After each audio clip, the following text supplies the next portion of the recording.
뉴욕 증시가 또다시 밤 사이에 장중 사상 최고치를 기록하는 좋은 모습을 나타냈습니다. 전장에서는 쉬어가는 모습이었는데 하루 쉬고 나니까 체력이 좀 다시 돌아온 것 같습니다.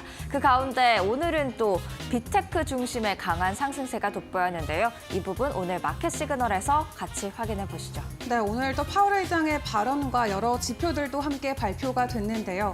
한국 시장은 혼란하기만 한데 미국 증시는 계속해서 강세 흐름이 이어지고 있는 모습입니다. 간밤 뉴욕 증시의 시그널들 어떤 것들이 있었는지 저희와 바로 포착을 해보시면 좋겠는데요. 간밤 시장 상황 확인해 볼까요? 네, 시장 상황 장중에도 좋았습니다만 장 마감까지도 그 훈풍이 그대로 이어지면서 3대 주요 지수 모두 다 사상 최고치에서 마감을 했습니다.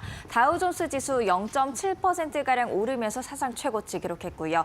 나스닥 종합지수도 지금 1.27% 강한 상승세 보이면서 사상 최고치 마감을 했습니다. S&P 500 지수도 0.6%가량 오르면서 역시나 사상 최고치에서 마감하는 모습이었습니다.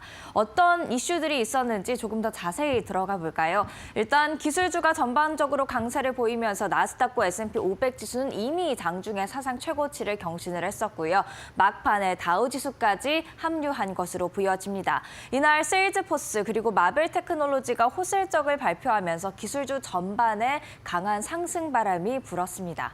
경제지표 두 가지 공개됐는데요. 11월 ADP 민간 고용 14만 6천 건으로 집계가 되면서 다우존스 예상치 소폭 하회했습니다. 또 미 공급관리자협회의 서비스업 PMI는 52.1을 기록하면서 10월 대비 조금 낮아진 모습을 보였죠. 이에 따라서 조금은 경기를 부양해야 되지 않냐라는 그런 시장 심리가 살아나면서 12월 FOMC 기준금리 인하 가능성이 지금 75.5%로 다시금 올라오는 모습들 확인을 해볼 수가 있었습니다. 그리고 52주 신고가 기록한 빅테크 역시나 기술주 강세에 좀 많이 보였는데요. 애플, 아마존, 메타, 세일즈포스, 서비스나우, 넷플릭스까지 모두 다 기술주가 52주 신고가 기록하는 종목들 많았다는 점 참고하시면 좋을 것 같습니다. 그렇다면 수요일장에 어떤 분위기였는지 히트맵을 통해서 확인해 보시죠. 세일즈포스가 쏘아올린 소프트웨어주 강세가 돋보였습니다. 일단 빅테크 대체로 다 상승한 가운데 애플과 메타는 조금은 약한 상승세를 보였고요. 마이크로소프트, 엔비디아, 아마존, 구글 그리고 테슬라 모두 1% 이상의 상승률을 기록하는 모습이었죠. 그리고 조금 더 소프트웨어 쪽으로 가볼까요? 엔비디아를 비롯한 반도체주 일부를 제외하고 그래도 대체로 다 상승 흐름을 보였고요. 그리고 이쪽에 세일즈포스를 비롯해서 기타 다른 AI 소프트웨어 관련주, 어플리케이션 관련주 모두 다 강한 상승세를 보였고요. 오라클을 비롯해 어도비, AI 기술을 역시나 사용하고 있는 그런 소프트웨어 관련주 이쪽에서도 상승 흐름을 보였다라는 것을 확인을 할 수가 있었습니다. 그렇다면 계속해서 빅테크 흐름을 살펴보도록 할 텐데요. 먼저 종가부터 확인을 해보고 오도록 하겠습니다. 애플의 주가, 종가 기준 0.14% 소폭 오르는 모습이었고요. 마이크로소프트 이어서 확인해보죠. 엔비디아입니다. 엔비디아는 3%대 상승률, 그리고 마이크로소프트 1.4%의 상승률 기록했습니다. 이어서 아마존 준비되어 있습니다. 아마존은 2.2% 오르는 모습이었고요. 구글의 모회사 알파벳 주가 확인해 보시죠. 1.77% 강세였고요. 메타와 테슬라까지 연이어서 확인해 보겠습니다. 메타는 0.01% 약보 합세로 마감을 했고 마지막 테슬라입니다. 테슬라의 주가는 1.85% 상승했습니다. 이로써 M7 중 메타만 약보 합세로 마감했고 나머지 다른 종목들 다 올랐다는 것을 확인할 수가 있었는데요. 소식들도 점검을 해봐야겠죠.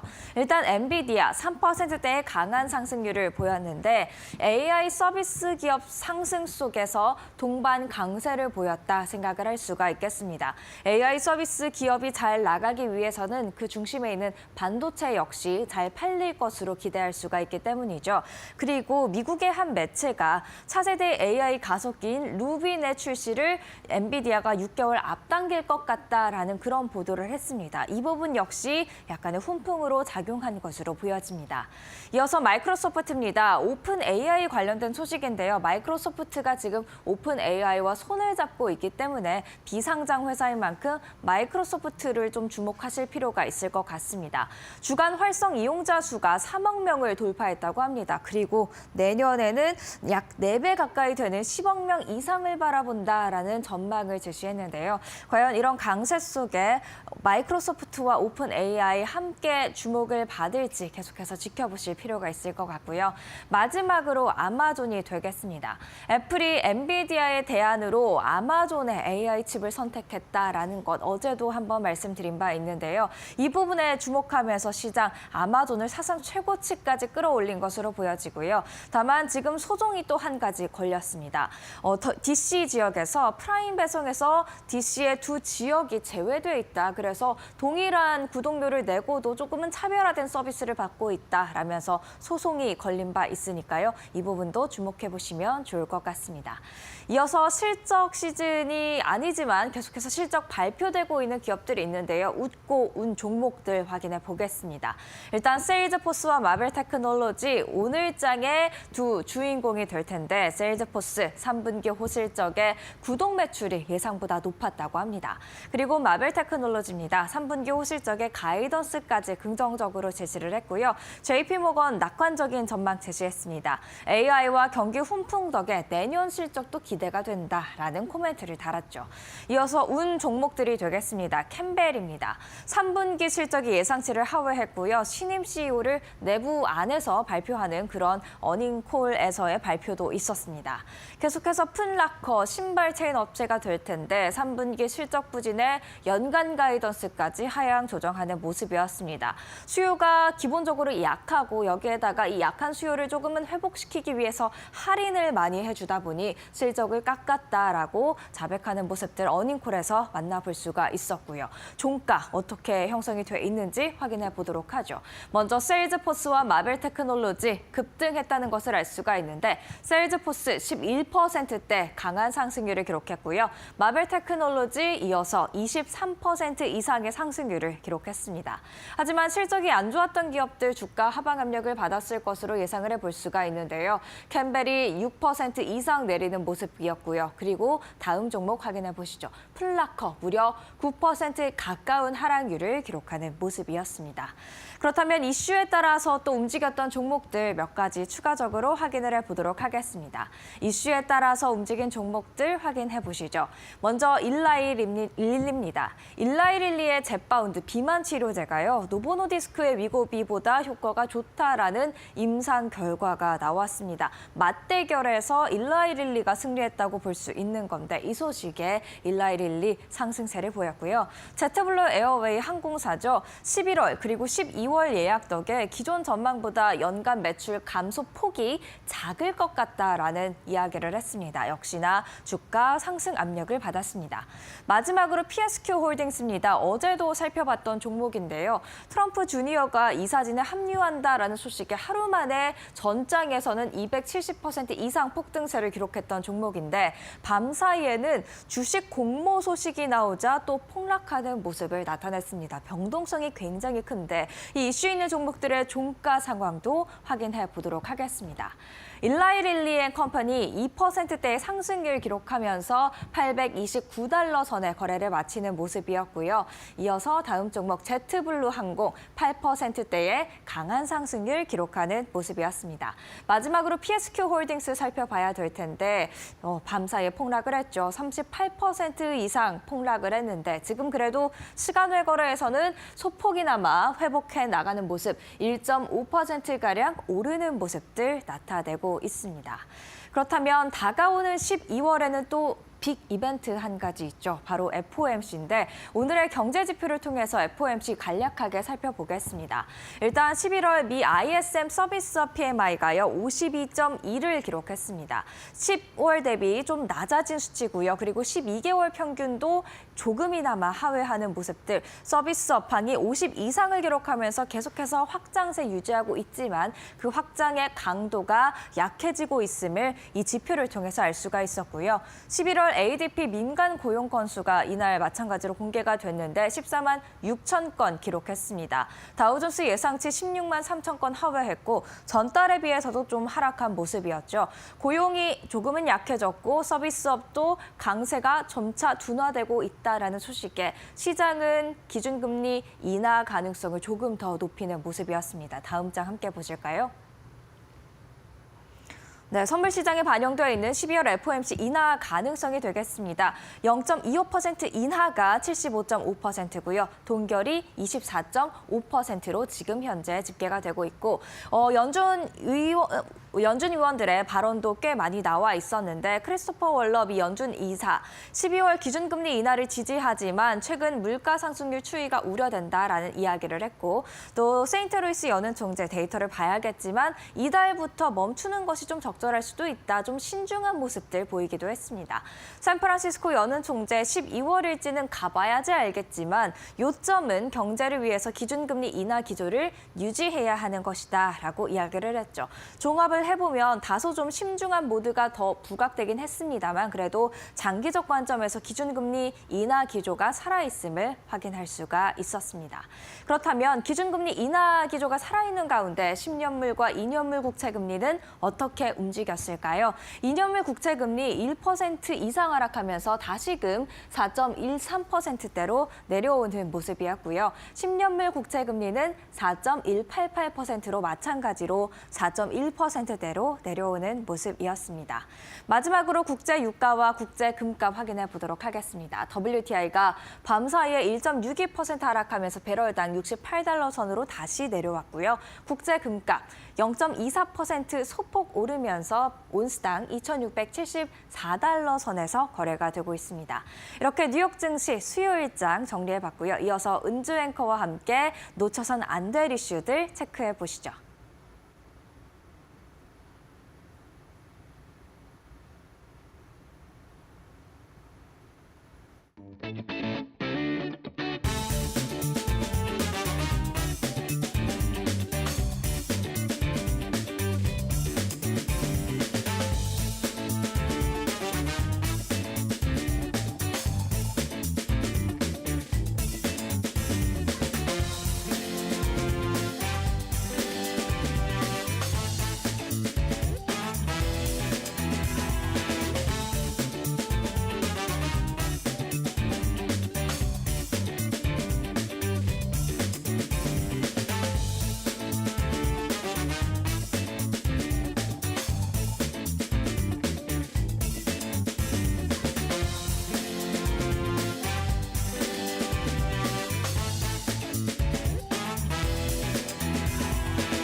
어제 있었던 계엄 사태 이후 우리나라 증시는 큰 혼란에 빠졌지만 간밤 뉴욕 증시는 오히려 큰 폭의 상승을 보이며 되려 사상 최고치 랠리를 이어가는 모습을 보였습니다. 간밤 사이 주요 외신들은 어떤 부분에 집중을 했는지 주요 이슈들 5개 함께 확인을 해보도록 할 텐데요. 먼저 한국 상황을 놓고 외신들이 다루고 있는 보도 내용들 점검을 해보도록 하겠습니다. 먼저 뉴욕타임즈는 이 계엄령을 시행하려는 윤 대통령의 과감한 수가 한국을 위기에 빠뜨렸다라고 표현하면서 윤 대통령의 정치적 운명이 불확실해졌다라는 보도를 내놨는데요. 탄핵 관련 상세 절차와 여소야대인 한국 국회 의석 분포를 소개했고 여당인 국민의힘 의원들이 탄핵안에 전원 반대표를 던질 경우 탄핵안이 가결될 수 없다라는 소개글도 덧붙이기도 했습니다.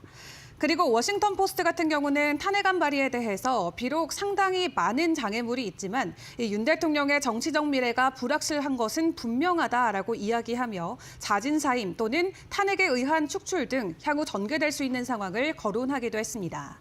워싱턴 포스트는 그러면서 미국 정권 교체기에 발생한 이 격변은 윤 대통령 집권 중 강화되어 왔던 한국과 미국의 안보 관계에 불확실성을 주입한다라고 분석하기도 했고요.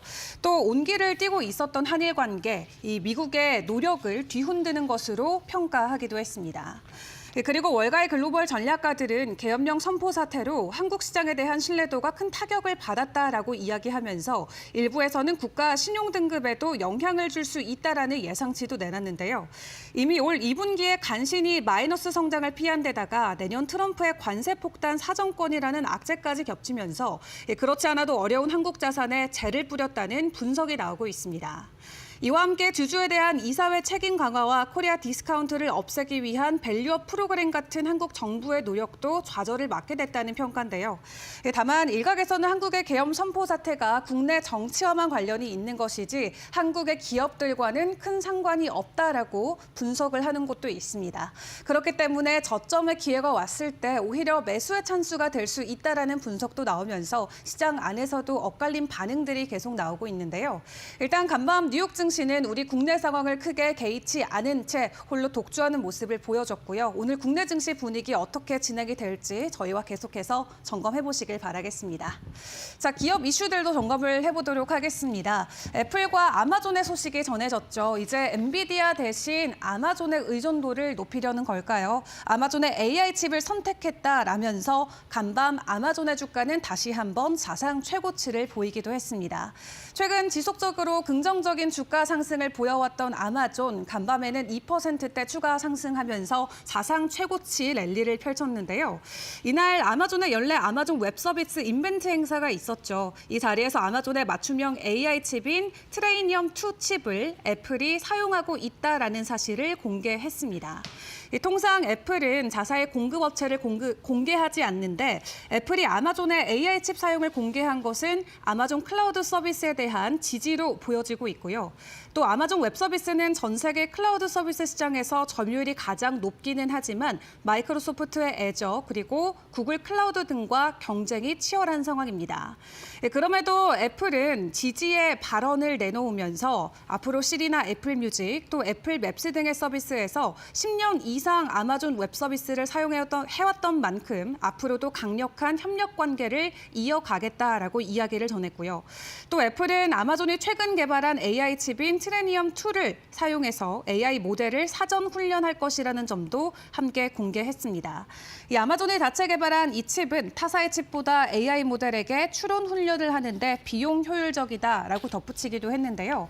이 대부분의 기술 기업들이 현재 비싸지만 엔비디아 GPU로 AI 훈련을 수행하고 있죠. 하지만 클라우드 제공업체와 스타트업은 더 낮은 비용과 더 좋은 대안을 찾기 위해서 자체적으로 칩을 개발하고 있는 곳들도 증가가 되고 있는 상황입니다.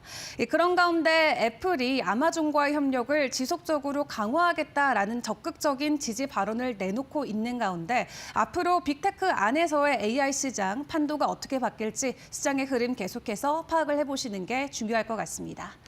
자, 그런 가운데 미국의 11월 신차 판매량이 3년 반 만에 최고치를 찍었다라는 수치가 공개가 됐습니다. 다시 한번 자동차를 포함한 전기차의 시장이 살아날 수 있는 것인지 긍정적인 시장 흐름이 전망되고 있는데요. 그런 가운데 미국의 대표적인 자동차 제조업체인 GM 같은 경우는 되려 중국 쪽에서의 구조조정에 들어갔다라는 소식이 같이 전해지기도 했습니다. 일단 미국 내 자동차 판매 대수 10월에 연환산을 해보면 1,630만 대였는데요. 11월 들어서는 1,650만 대로 증가한 게 확인이 되면서 2021년 봄 이후 가장 높은 수준을 보였습니다. 미국 안의 신차 판매 대수는 2016년 역대 최대인 1,750만 대가 팔린 이후 높은 이자율과 높은 가격으로 인해서 최근 몇 년 동안 전체 자동차 판매가 침체돼 왔었죠. 미국 소비자들은 자동차를 구매할 때 대출을 이용하는 경우가 많기 때문에 금리에 따라서 자동차 수요가 좌우되기 마련입니다. 다만 25년에 금리가 하락하게 된다면 자동차 판매가 크게 늘어날 수 있겠지만 금리 인하 폭이 얼마나 될지가 현재 현재는 시장 안에서의 불안 요소로 작용이 되고 있고요. 또 트럼프 정부의 새로운 무역과 경제 정책 역시 미국 안의 자동차 판매에 어떤 영향을 줄지 현재는 불확실성으로 남아 있습니다. 그런 가운데 미국의 대표 자동차 제조사인 제너럴 모터스가 합작 투자한 중국 사업 부분의 구조 조정과 관련해서 자산 상각 처리로 총 7조 원 이상의 회계상 비용이 발생할 것으로 보인다는 공시를 간밤 내놨습니다. GM은 중국 최대 자동차 제조사인 상하이 자동차와 함께 뷰익이나 쉐보레, 캐딜락 등 GM 산하의 주요 브랜드의 차량 모델들을 생산해 왔는데요. 합작 법인은 2018년도까지만 하더라도 차량 판매량이 한 해 200만 대에 달했지만 미중 무역 갈등이 심화되면서 매출에 큰 타격을 입어왔습니다. 그리고 올해 들어서는 11월까지 차량 판매량이 37만 대로 급감한 상황인데 일단 이러한 비용은 4분기 실적에 반영이 될 예정이라고 하니까 앞으로 GM의 4분기 실적에 대한 부담감과 우려감이 GM 주가에 어떻게 반영이 될지는 지켜보시는 게 좋을 것 같습니다. 자, 그런 가운데 머스크와 지지자들 여전히 보상안과 관련해서 온라인에서 굉장히 시끌벅적합니다. 이 보상안 무효라는 판결을 내린 판사에게 비난 공세를 연일 이어가고 있는 상황인데요. 시장에서는 다만 엇갈린 반응들이 나오고 있습니다. 일단 지난 2일 델라웨어 법원의 캐서린 맥코믹 판사가 약 142조 원에 달하는 머스크의 스톡옵션 보상안이 적법하지 않다라는 판결을 내렸었죠. 이에 머스크는 해당 판결을 일컬어서 절대적인 부패다라고 비난을 했고요. 이어 머스크의 지지자들은 맥코믹 판사의 사진을 게시하고 공유하면서 비난하는 댓글을 쏟아내고 있는 상황입니다. 당장 판사직에서 물러나게 해야 된다, 혹은 그녀를 감옥으로 보내자 등의 험악한 반응들이 잇따라 나오고 있는 상황인데 한국에서는 돈남 원리로도 불리는 테슬라의 주요 투자자 캐시우드도 X에 이 테슬라 판결을 보면 델라웨어 판사 맥코믹은 최악의 운동권 판사다라고 비난의 글을 같이 공유하기도 했습니다. 맥코믹 판사는 그동안 테슬라 소액주주 리처드 토네타가 2018년 결정된 머스크 보상 패키지의 반발에 제기한 소송을 맡아서 심리를 진행해 왔는데요. 지난 1월 처음으로 해당 보상안이 적법하지 않다라는 결정을 잠정적으로 내린 바 있습니다. 다만 법조계 일각에서는 맥코믹 판사가 지난 1월 잠정 판결 이후 테슬라 지지자들에게 강한 비판을 받았음에도 불구하고 해당 압력에 굴복하지 않은 것에 찬사를 보내고 있는데요. 펜실바니아 대학교 로스쿨 교수인 질 필시 같은 경우도 멕시코 판사가 이 머스크에 관한 판결에서 물러서지 않는 용기와 진실성을 보여줬다라고 칭찬의 글을 남기기도 했습니다. 머스크의 많은 지지자들과 시장의 반응 현재 극적으로 갈리고 있는 상황인데 최종적으로 머스크의 보상안 결정 여부에 따라서 테슬라 투자자들의 투심 또한 크게 변동될 수 있다는 부분은 주의를 해보시는 게 중요할 것 같습니다. 간밤 암호화폐 시장 상황의 주요 이슈도 같이 점검을 해보도록 할 텐데요. 그동안 암호화폐 시장 안에서 가장 큰 악재로 꼽혔던 SEC 의장, 차기 의장에 대한 결정권이 나왔습니다. 친가상화폐 인물로 불리는 전 SEC 의원 폴 애킨슨이 최종적으로 지명이 되면서 가상산업에서는 환호의 목소리가 나오고 있는데요. 앞으로도 SEC를 통해서 추가적인 규제가 아니라 오히려 완화되는 정책들이 나올 것을 기대하면서 간밤 비트코인을 포함한 암호화폐 전반적인 시세에 큰 폭의 상승을 보이진 않았습니다만 추가적인 하락을 피하는 데는 큰 힘이 되었던 것 같습니다. 이 본격적인 정권 교체에 따라서 지속적인 기대감이 암호화폐 시장을 들끓게 하고 있는 상황인데요. 연말까지 10만 달러에 대한 기대감 아직까지 유효한 가운데 이런 주요 인사들의 변수가 시장에는 하나의 기대감으로 계속 적용되고 있는 모습입니다. 지금까지 머스노우 5 시간이었습니다.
안녕하세요. 메이트코 신일섭입니다. 오늘의 주제는 졸트 구인공고 ADP 민간고용 ISM 서비스 PMI 피트 대망의 2024 마지막 FOMC 카운트다운입니다.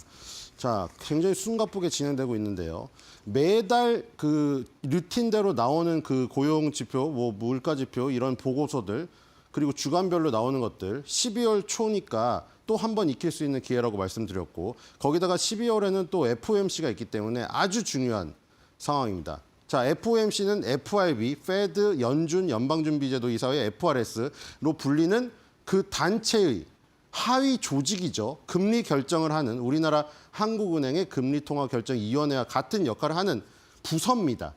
그 위에 있는 FRB의 의장과 그 이사회의 7인과 그 다음에 나머지 연방준비은행 총재 중에 뉴욕 연방준비 총재는 계속 평생 동안 한 자리를 차지하는 것이고요. 나머지는 4개의 연방준비은행 총재가 돌아가면서 해서 5명, 12명이 결국에 이 어떤 거를 하려고 지금 결국 이런 지표들을 살펴보고 있다고 했죠. 최대 고용과 물가 안정이라는 도저히 잡을 수만 없을 것 같은 동시에 이 두 마리 토끼를 잡기 위해서 골머리를 싸매고 밥도 안 먹고 고민하고 있다고 했죠. 다른 나라 중앙은행들은 다 물가 안정만 잡으면 끝납니다. 목표가. 근데 지금 미국 같은 경우에는 중앙은행에 해당되는 이 페드가 목표가 최대 고용까지 갖고 있기 때문에 굉장히 어려운 거예요. 물가라는 두드러기를 안정시키기 위해서 금리 인상을 했다가 물가가 어느 정도 잡히자 공식적인 목표는 개인 소비 지출 PCE 2%입니다. 2%가 도달되지 않았지만 글로 간다는 어떤 방향성이 확실해지자 이제 고용을 살리면서 연착륙으로 가려고 금리 인하를 시작했는데 거기서 다시 물가가 두드러기가 나면서 지금 고민이 깊어지고 있는 것이지. 이렇게 2마리 토끼를 잡기란 상당히 어려운 거예요. 1마리 토끼 귀를 잡고 그다음에 나머지 손으로 1마리 토끼를 잡으려다가 왼손에 힘이 빠져버리면 2마리 다 놓치게 돼버리는 것이죠. 그렇기 때문에 이 고용지표와 물가지표를 면밀히 살펴서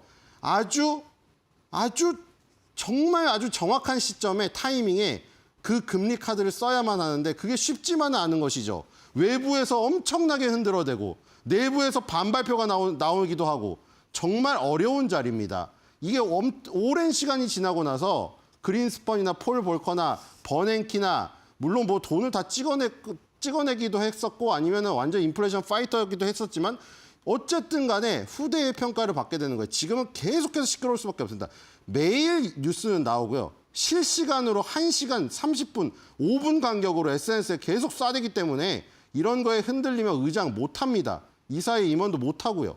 그렇기 때문에 그런 거를 견딜 수 있는 사람들만이 저 자리에 앉아 있고 그러니까 답답해서 뭐 니들이 뛰던가 식으로 니들이 금리 결정하던가 이런 식으로 말해버릴 것 같은 정말 속 심정일 수도 있어요. 누구는. 하지만 저런 자리에서는 그런 말을 할 수는 없죠. 그러니까 우리도 차분히 저 사람의 입장이 되어서 그렇게 뭐 무슨 저게 비판만 할 게 아니고 저 자리가 어렵다는 걸 알고 우리도 한번 해보는 것이죠. 자, 지금 월 초마다 나오는 게 그냥 루틴대로 정해져 있다. 이게 매달 나오기 때문에 항상 익혀놔야 됩니다. 지금 그냥 미국하고 빨간색 가장 중요한 지표만 설정해가지고 깔때기에다가 돌려가지고 그것만 해놨어요. 다른 나라는 어차피 중요도가 떨어지니까. 자, 지금 맨 첫 번째로 첫 영업일 날 나오는 거는 무조건 ISM 제조업 지수입니다. ISM 제조업 설문조사가 매월 첫 영업일 날 무조건 나와요. 그렇기 때문에 ISM 제조업 설문조사는 너무나도 중요하다고 할 수가 있겠습니다. 이거는 고용지표라고 할 수는 없는데 저기 구매공급 관리 담당자들에게 물어보는 그 설문의 하위 지표에 고용이 있습니다. 너네 고용을 늘렸니 안 늘렸니? 앞으로 늘릴 거니 안 늘릴 거니가 있기 때문에 이 설문조사의 내용에 고용지표가 좋게 나오면은 고용을 늘리게 되겠죠, 실제적으로. 그러니까 이것도 고용과 연관이 되는 겁니다. 고용과 물가지표가 다 있어요, 여기는. 그래서 ISM 제조업 설문조사가 스타트를 먼저 끊는다. 이거는 지금 했었죠. 그래서 지금 예상치 47.7을 넘는 48.4가 나왔습니다. 이전치는 46.5였고요. 하지만 아직도 50 이상의 50 초과가 안 됐죠. 제조업은 50이 아직 안 넘고 있다는 것입니다. 제조업은 아직 서비스업보다 침체다. 그다음에 이제 졸트가 나오죠. 어제 굉장히 계엄 상황 때문에 졸트를 못하고 지나갔는데 자, 졸트는 구인 공고 수부터 뭐 퇴사율, 이직률, 그다음에 뭐 정리해고, 채용률 뭐 그런 것들이 지금 나오는 것이고요. 이 구인 공고 숫자 이게 대표적으로 나오게 되는데 774만 건이 나왔습니다. 751만 건이 예상치였는데 예상치 상회가 나왔고요. 737만 건이었던 이전치보다도 상회했습니다. 자, 요 이제 지표들은 뒤에 가서 볼 테니까 이건 일정을 보라고 지금 해놓은 거예요. 첫 번째 ISM 제조 PMI가 나오고 그 다음에 졸트 보고서가 나오고 그 다음에 ADP에서 발표하는 ADP라는 민간 업체에서 발표하는 비농업 취업자 수가 나옵니다. 이거는 ADP라는 그 업체가 하는 일이 거기서 연봉 자료들을 다루기 때문에 그 빅데이터를 뽑아가지고 여기서 발표를 하는 거예요. 그리고 민간 업체에서 발표하는 민간만 발표하는 겁니다. 정부 고용은 발표를 하지 않아요. 그리고 이거는 빅데이터 자료를 갖고 취합해서 하는 것이고요. 그다음에 ISM 서비스, 비제조업 PMI가 바로 나오죠. 하루를 건너뛰어서 제조업이 첫 번째 스타트 끊고 이틀 후에 서비스 PMI가 나온다. 자, 여기서 스탠다드 앤 푸어스에서 나오는 마킷이라는 설문조사 거기 용역을 조사하는 그 S&P 글로벌의 제조업 PMI, 비제조업 PMI도 있죠. 걔는 중요도가 떨어지기 때문에 빨간색에 안 속해서 지금 안 나와 있는 겁니다. 같이 발표가 되니까 참조를 하면 돼요. 근데 ISM이 더 중요하다는 거. 자, 그다음에 파월의 이 연설이 빨간색으로 이어져 있죠. 바로 지금 금리 결정을 2주 앞두고 이 연설에서 무슨 내용이 나왔는가. 어저께 신중한 얘기를 했습니다, 사실. 금리 인하에 대해서 신중한 얘기를 했었고요. 자, 그다음에 매주 나오는 거. 매주 나오는 거는 이제 주간 실업 수당 청구 건수, 계속 수당 청구 건수. 이거는 매주 나옵니다. 그러니까 주간별로 나오니까 변동이 심하니까 4주 평균을 본다고 했죠. 자, 뒤로 가겠습니다. 자, 그다음에 이런 것들을 다 종합하여 자, 일단 서비스 PMI 하나 또 찍혀 있고요. 이거 그대로 찍혀 있죠. 지금 앞에 나온 것이고요. 앞에 나왔던 게 여기 다시 나온 겁니다. 자, 그다음에 금요일 날 이 모든 거를 종합해서 공식적으로 미국의 정부의 노동부에서 고용 상황 보고서를 발표를 합니다. 이게 사실은 최종 끝판왕이라고 할 수가 있겠죠. 물론 ADP 민간만 발표하는 빅데이터를 갖고 하는 것도 우리가 의사록들이 있죠. 의사록이 회의를 하고 나서 3주 뒤에 요약본이 발표가 되고요. 전문은 완전 발표가 되지 않고 꽁꽁 비밀에 묻혀져 있다가 5년 후에 발표가 됩니다. 그래서 우리가 의사록을 보는 것은 3주 뒤에 요약본을 보는 건데 그런 요약본들의 ADP 민간 고용 보고서를 참조했다는 얘기들이 있었기 때문에 ADP도 중요도가 올라갔어요. 하지만 미국 정부에서 공식적으로 발표하는 것이 더 공신력이 있겠죠. 그래서 여기에 평균 시급이라던가 비농업, 이건 다 비농업이라고 했죠. 농업은 제외입니다, 무조건. 비농업 고용자 수, 실업률, 이게 발표가 됩니다. 이 세 개의 커다란 게 발표가 되고 ADP 민간업체와의 큰 차이는 ADP는 거기에 연봉 자료를 데이터를 뽑아가지고 하는 거고 이 지금 미국에서 노동부에서 하는 거는 가게랑 기업의 설문조사를 ISM PMI처럼 설문조사를 돌린다는 거에 커다란 그 자료 집계의 차이점이 있어요. 그다음에 정부에서 발표하는 거다 보니까 정부 공공기관, 정부 부처의 취업자, 실업률까지 포함되어 있다는 것이죠. ADP가 민간만 발표하고 집계 방식은 다르나 먼저 발표가 되기 때문에 항상 금요일에 나오는 고용 종합 보고서에 어떻게 보면은 나침반 역할이라던가 선행지표의 역할을 할 수는 있다는 것이죠. 그리고 아까 전에 말했듯이 의사록에 계속 나왔기 때문에 미시간 대학교도 마찬가지예요. 미시간 대학교 소비자 심리지수, 그다음에 ADP 민간 고용 보고서 이런 게 다 의사록이라던가 파월이라던가 이사회 임원들 아니면 연방준비은행 총재들 중에 투표권 있는 사람들이나 없는 사람들이 연설에서 나와가지고 그걸 봤다고 얘기했기 때문에 중요도가 다 올라가 버린 거예요, 지금 지표들이. 그러니까 지금 모든 거를 다 고용과 물가에 관련된 모든 웬만한 지표들은 샅샅들이 다 보고 있다는 겁니다. 이거를 면밀히 살펴가지고 금리 카드를 쓰려고 그렇게 고민을 하는 거죠.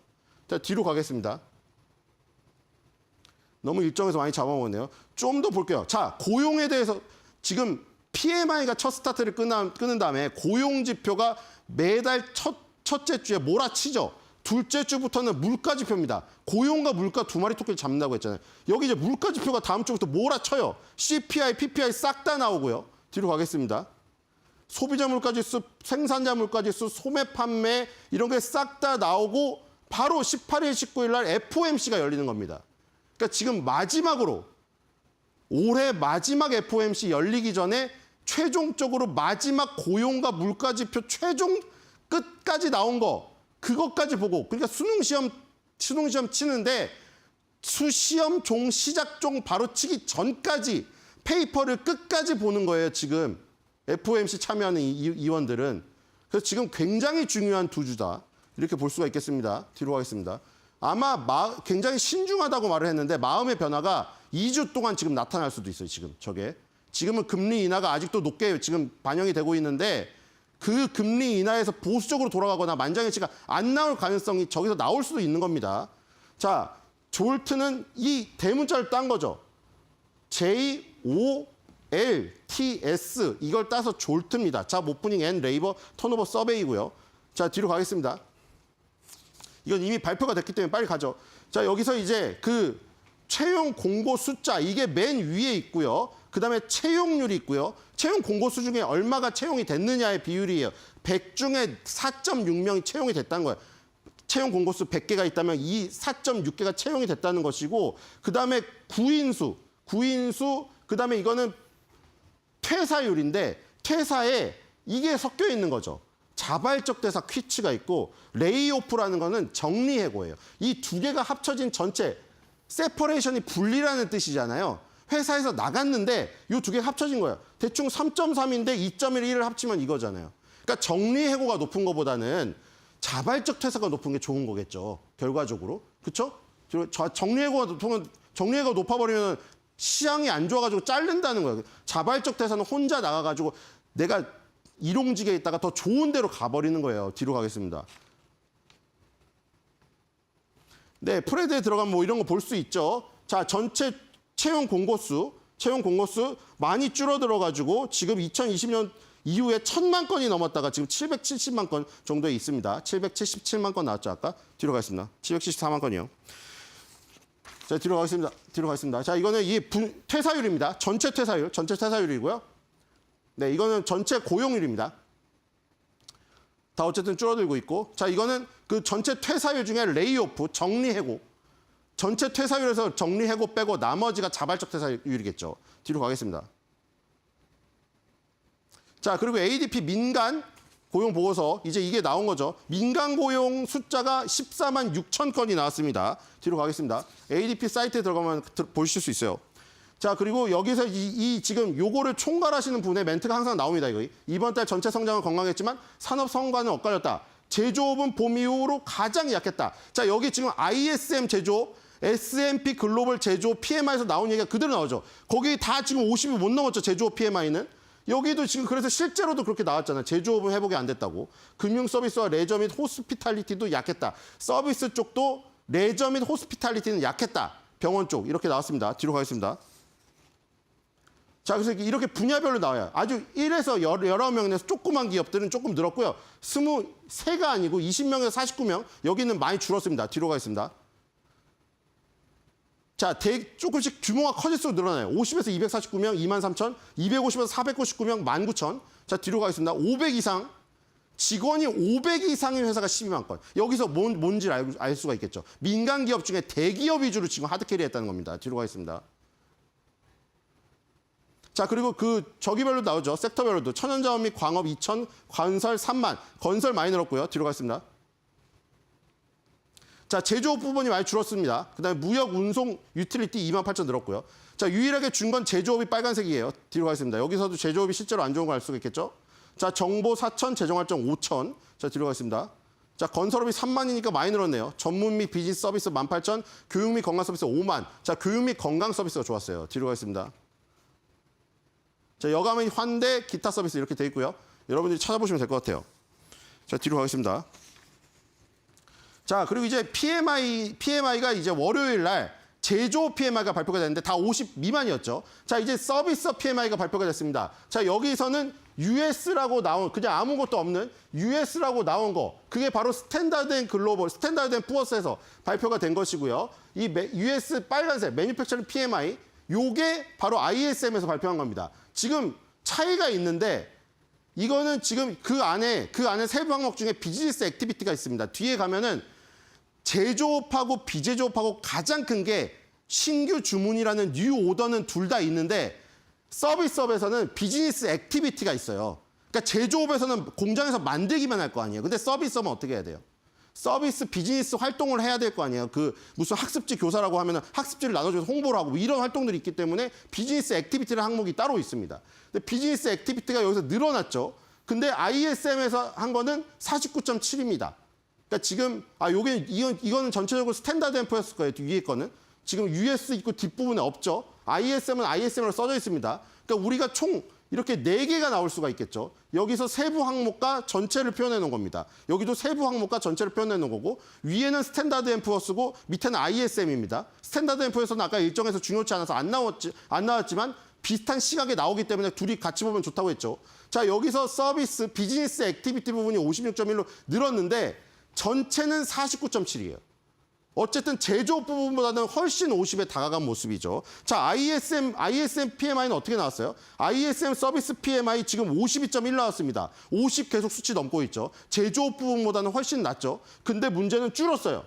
지난 수치가 56이었는데 52.1로 4 숫자가 감소를 했습니다. 그리고 이 항목 중에서 매뉴팩처링, 생산 부분이 48.4로 올라갔어요. 생산 부분이 올라갔는데도 전체 부분은 떨어졌다는 것이죠. 뒤로 가겠습니다. 그러니까 지금 이게 두 개가 엇갈려 버렸어요. ISM하고 스탠다드 앰프가 엇갈렸는데 ISM이 더 중요도가 높다 보니까 저게 떨어져가지고 지금 좋지가 않아요.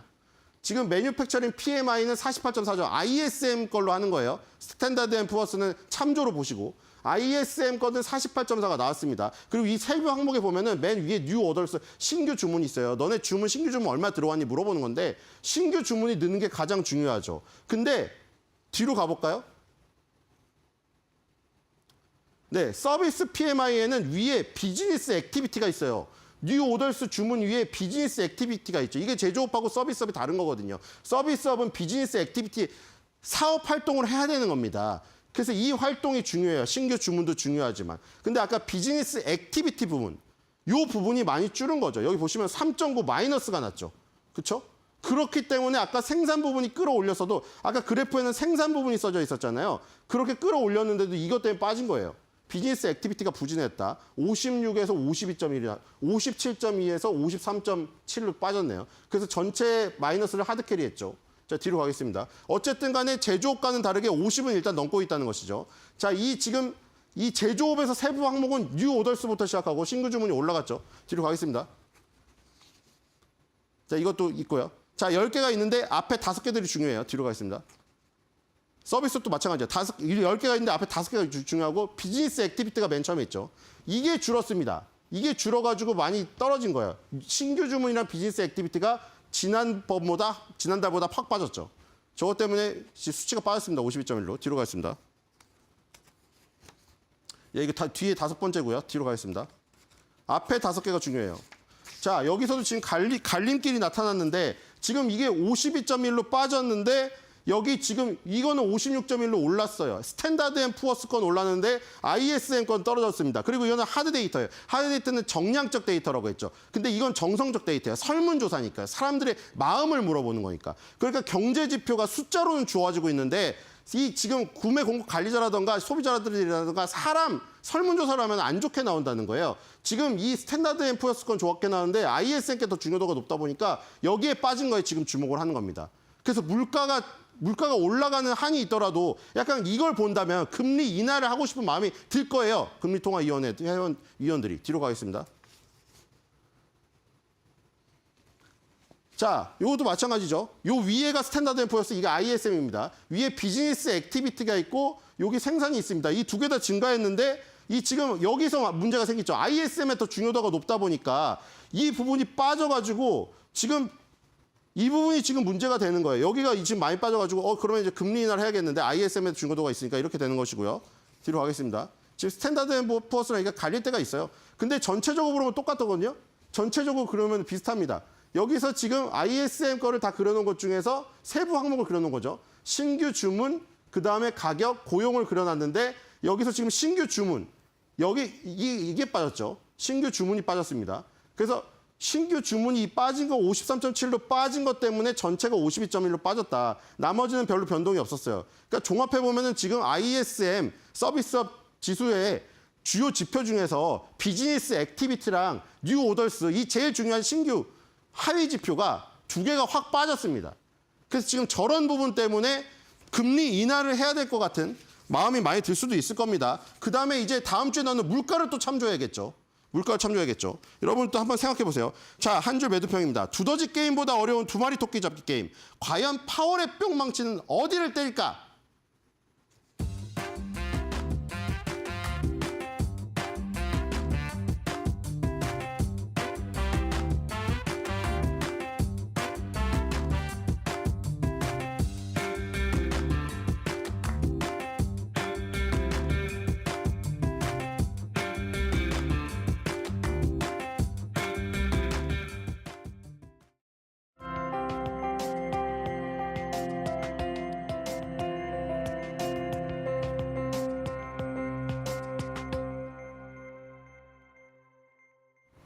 매드토크를 통해서 경제 지표를 확인하셨는데요. 최근 나오는 미국의 경제 지표를 다 들여다보면 미국 경제 계속해서 그래도 탄탄함을 유지하고 있다는 것을 알 수가 있었습니다. 이날 제롬 파월 미 연준 의장의 발언도 있었는데 연준 의장도 미국 경제가 워낙 강하기 때문에 기준금리를 인하에 대해서 생각해볼 시간적인 여유가 생겼다라는 이야기를 하기도 했죠. 그 가운데 이렇게 탄탄한 체력을 바탕으로 뉴욕 증시는 잘 나가고 있는데요. 과연 이런 예외주의가 내년에도 이어질지 이 시간을 통해 탐구해 보겠습니다. 나 혼자 가는 뉴욕 증시입니다.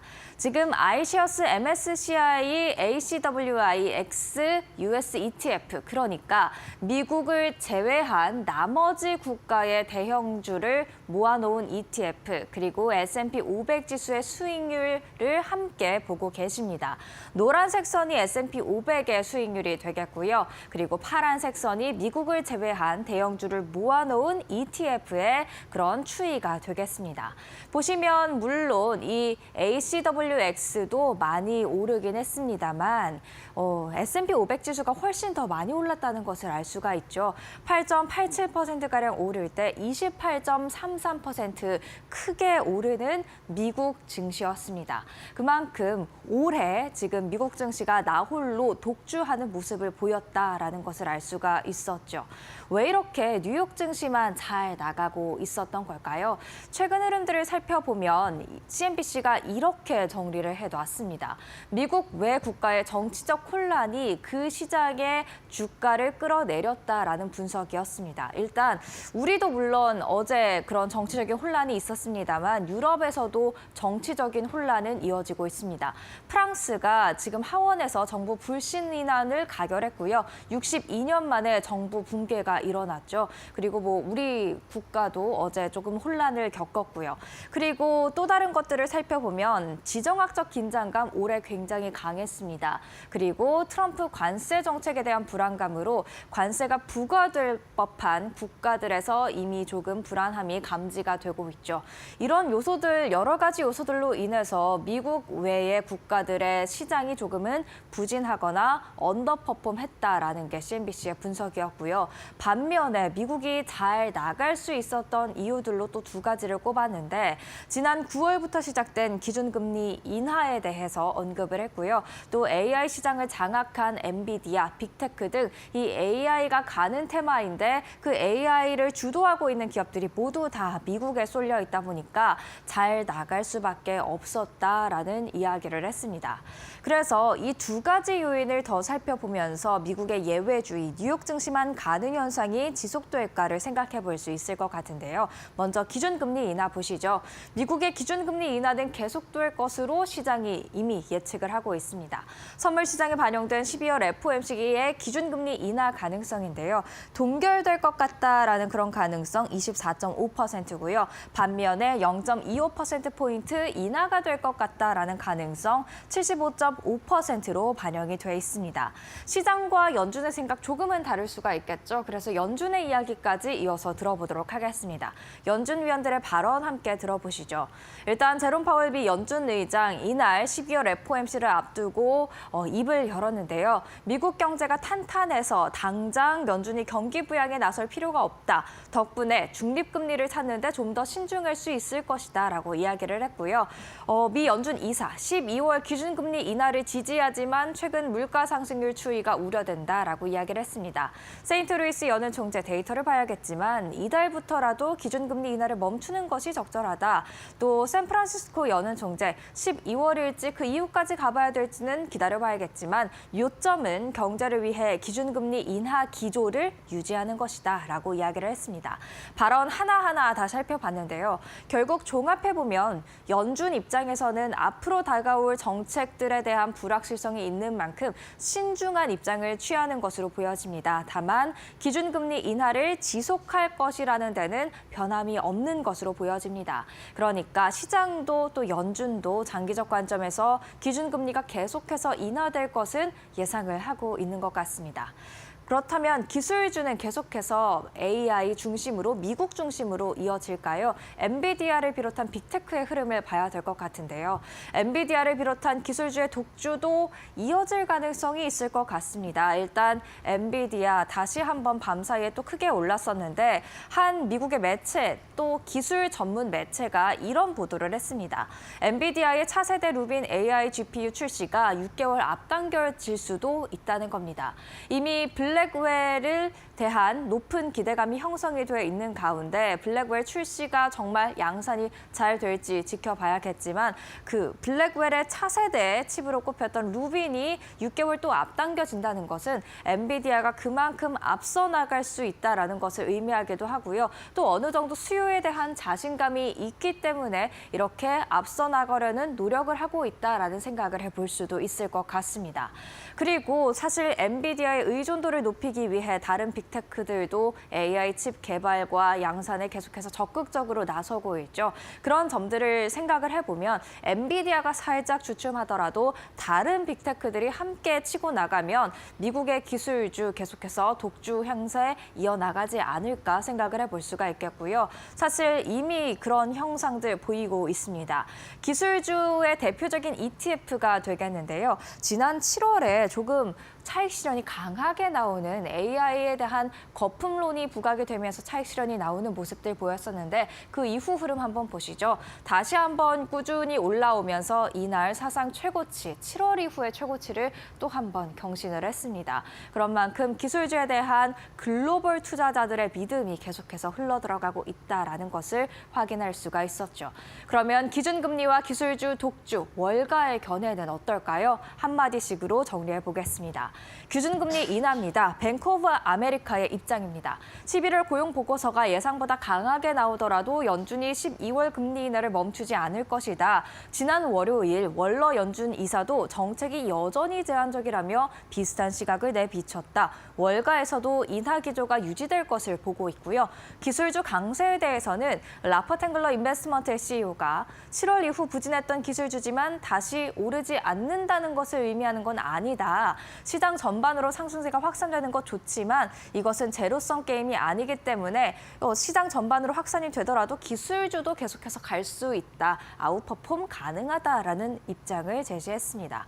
그러니까 지금까지 미국의 예외주의를 좀 지지해왔던 기준금리 인하와 기술주의 강세가 계속해서 이어질 것을 예상을 해볼 수가 있는 것이죠. 다음 내용 또 함께 살펴볼까요? 변수는 다만 트럼프의 관세 정책이 될 것 같은데요. 미국 연방준비은행이 연구를 하고 분석한 결과 이런 결론에 도달했습니다. 2018년과 2019년에 중국 수입품 3천억 달러어치의 관세를 추가 부과했었는데 이때 그 전에 예상했던 것보다 부정적인 영향이 좀 더 컸다라고 이야기를 했고요. 또 관세가 발표되던 날 뉴욕 증시에서 시가총액 4조 1천억 달러가 증발했고 그 다음 주까지도 회복을 하지 못했다라는 이야기가 나왔습니다.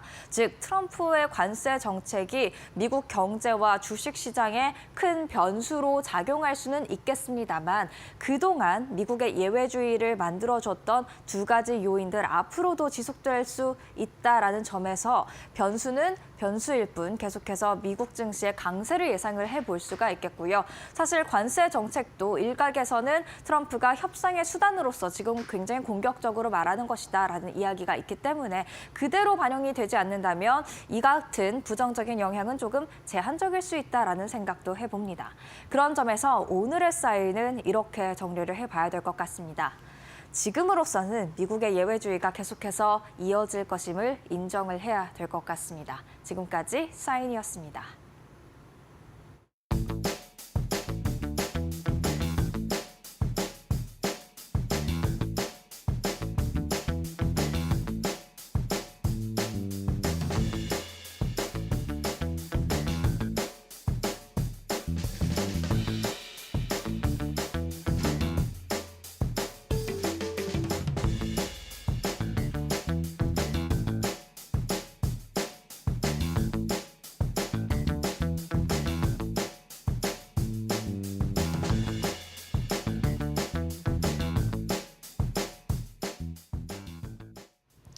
그나마 다행이라고 할까요? 어제 장 초반에 보였던 2%대 낙폭, 장 후반에 갈수록 약간은 해당 하락폭을 반납을 해주는 모습을 보이면서 코스피가 어제 마이너스 1.4%대 그리고 코스닥은 마이너스 1.98%대에 마무리를 지었습니다. 어제 시장에서 여전히 외국인들은 양시장 매도 흐름에 힘을 실었고요. 비상계엄 사태 증시 전반적으로 휩쓸리는 모습이 나오면서 일부 테마주 위주로의 강한 상승이 나왔고 대부분의 종목들은 하락으로 마무리가 됐습니다. 코스피 같은 경우는 9개 종목이 상한가 안착하기는 했지만 170개가 넘는 종목들이 추가적인 상승, 다만 700개가 넘는 종목들이 하락을 보였고요. 코스닥 쪽에서는 300개 종목들이 상승했지만 1,300개가 넘는 종목들은 하락하는 모습을 보인 채 마무리가 됐습니다. 현재 이러한 시장 상황을 놓고 외국 투자자들도 한국 정치가 불안하다라고 이야기하면서 아직 해소되지 않은 트럼프의 관세 리스크까지 더해져 당분간 증시에 대한 부정적인 전망이 이어질 수밖에 없다라고 이야기를 하고 있고요. 다만 전망을 놓고는 국내에서 긍정과 비관론이 팽팽하게 맞서고 있는 상황입니다. 이미 낙폭이 과대됐기 때문에 추가적인 하락은 어렵다라고 이야기를 하고 있고요. 다만 반대쪽에서는 여전히 이 시장 안에서 긍정적인 펀더멘털이 없는 만큼 장기적으로 현재 우리 시장의 약세가 이어질 수 있다라는 평가도 나오고 있습니다. 일단 어제 국내 시장에서 코스피 안에서는 지난 8월 있었던 블랙 먼데이 이후로 가장 많은 거래량이 기록이 됐었는데요. 다만 주가의 변동성을 놓고 보았을 때는 시장 안에서의 손바뀜이 강하게 일어났던 하루였던 것을 확인을 해볼 수가 있습니다. 어제 외국인 이런 시장 상황 안에서 어떤 종목들을 담아갔을까요? 지금까지 관심 있던 종목들을 지속적으로 매수하는 흐름이 어제장에서도 나왔습니다. 코스닥에서는 연일 JYP 엔터테인먼트가 가장 강한 매수 흐름을 이어갔고 그리고 카카오는 지난주에 이어서 이번 주까지도 외국인들 포트폴리오에 이름을 올려주고 있는 모습이고요. 기관과 외국인들을 합쳤을 때는 SK하이닉스가 코스피 쪽에서는 동일하게 이름을 카카오와 함께 올리고 있는 것도 확인을 해보실 수가 있겠습니다. 그런 가운데 어제 52주 신고가에 들어갔던 종목들도 있었죠. 고려아연 지속적인 상승 흐름이 이어지고 있는데 이 임시 주총과 관련돼서 지분 확보 경쟁 기대감 속에 어제 8%대 추가 상승을 만들어냈고요. 그리고 DNA 링크 같은 경우도 최근 히토리오와 관련돼서 대체제로 우리가 생각을 해볼 수 있는 여러 가지 네온디뮴이나 다른 원자재 쪽에 기술 이력이 부각이 되면서 4%대 상승 흐름을 보이면서 52주 신고가 랠리에 동참을 하기도 했습니다. 다만 어제 시장을 한 줄로 정리를 해보자면 결론적으로는 정치 테마주가 될 것 같습니다. 특정 인물에 대한 정치 테마주가 아니라 여러 인물에 대해서 정말 많은 종목들이 어제 무더기 상한가에 안착을 했습니다. 대표적으로 야당 대표와 여당 대표 관련주들의 상한가가 가장 눈에 띄었는데요. 어제 이재명 야당 대표의 상한가 종목이 17개나 기록이 되는 모습이 나왔고요. 한동훈 관련 테마주에서는 상한가가 3종목, 그리고 조국혁신당의 대표인 조국 관련주와는 상한가가 1종목 나오는 모습이 나왔습니다. 그 외에도 현재 탄핵을 강하게 반대하고 있는 이 홍준표 의원과 관련해서는 상한가가 2개 나오는 종목, 태양금속과 토탈소프트가 기록이 됐고요. 그리고 여당 안에서 처음으로 윤석열 대통령의 퇴진을 요구하고 있는 안철수 의원의 관련주들도 추가적인 상승 흐름을 보였습니다만 강하게 오르는 모습은 나오지 않았습니다. 그리고 전 전 여당 의원인 유승민 의원 같은 경우도 관련해서 동신건설이 상한가에 안착하는 모습이 나왔는데 어제 정말 많은 정치 테마주 관련주들의 상한가뿐만 아니라 급등 흐름이 이어졌었죠. 이 안에서도 우리가 함께 공통되는 종목들을 찾아보자면 크게 토탈소프트나 태양금속, 한국선제와 같은 종목들을 추려볼 수 있을 것 같습니다. 이 토탈소프트 같은 경우는 이재명 대표와 관련해서 이 중앙대 동문이라는 이유로 이재명 관련주로도 분류가 되고요. 그리고 조국 대표와도 이 향후회 출신이 겹치기 때문에 함께 이 관련주로 현재 분류가 되고 있습니다. 그리고 태양금속 같은 경우는 이 한동훈 대표와 같은 청주 한씨라는 소문으로 태양금속의 회장이 추가적인 이 상승 기대감이 나온다라는 평가가 이어지고 있고요. 그리고 홍준표 전 의원과 관련해서도 사법시험 24회 동기라는 게 부각이 되면서 어제는 이 두 인물을 중심으로 추가적인 상승 흐름이 강하게 나왔던 모습을 확인을 해볼 수가 있겠습니다. 뿐만 아니라 한국선제 어제는 상한가 안착을 하진 못했지만 여기도 동일하게 두 명의 인물과 관련된 종목으로 분류가 되고 있기 때문에 이 한쪽만 치우쳐져 있는 종목뿐만 아니라 이 두 명의 의원, 두 명의 인물로 함께 분류될 수 있는 종목들이 시장에서는 앞으로 더 큰 부각을 받을 수 있다라는 전망들도 나오고 있습니다. 일단 시장이 탄핵 국면으로 흘러가고 있는 만큼 정치 테마주들 단기적인 변동성이 아니라 조금 더 시장에서 길게 움직일 수 있다라는 평가도 나오고 있는데요. 일단 어제 상한가를 직행했던 종목들이 대거 속출했기 때문에 오늘은 조금 숨고르기가 나올지 아니면은 추가적인 탄력을 받고 더 높은 상승을 보일지 오늘 시장 상황도 지켜보시는 게 중요할 것 같습니다. 자, 그런 가운데 간밤 뉴욕 증시와 글로벌 증시에서 보내왔던 시그널들과 함께 현재 전반적인 시장의 상황도 체크를 해봐야 될 것 같은데요. 일단 어제 해당 상황을 놓고 국내 증권가에서의 시각은 긍정적인 부분도 있었고 비판의 목소리를 내는 곳도 있었습니다. 일단 긍정적으로 봐야 되는 부분은 변동성이 단기적으로 끝날 수도 있기 때문에 우리가 급락하는 기회가 나온다면 매수를 해야 된다라는 NH증권의 이야기가 있었고요. 그리고 이미 국내 증시가 극심한 저평가 구간에 들어가 있기 때문에 안정을 찾을 수 있다라는 대신증권의 코멘트도 나왔습니다. 다만 KB증권과 키움증권은 조금 더 보수적인 관점을 이야기를 했는데요. 변동 지속력이 제한적이긴 하지만 적극적인 매매 활동보다는 현재 상황에서는 관망을 하는 게 조금 더 안전할 수 있다라는 코멘트 있었고요.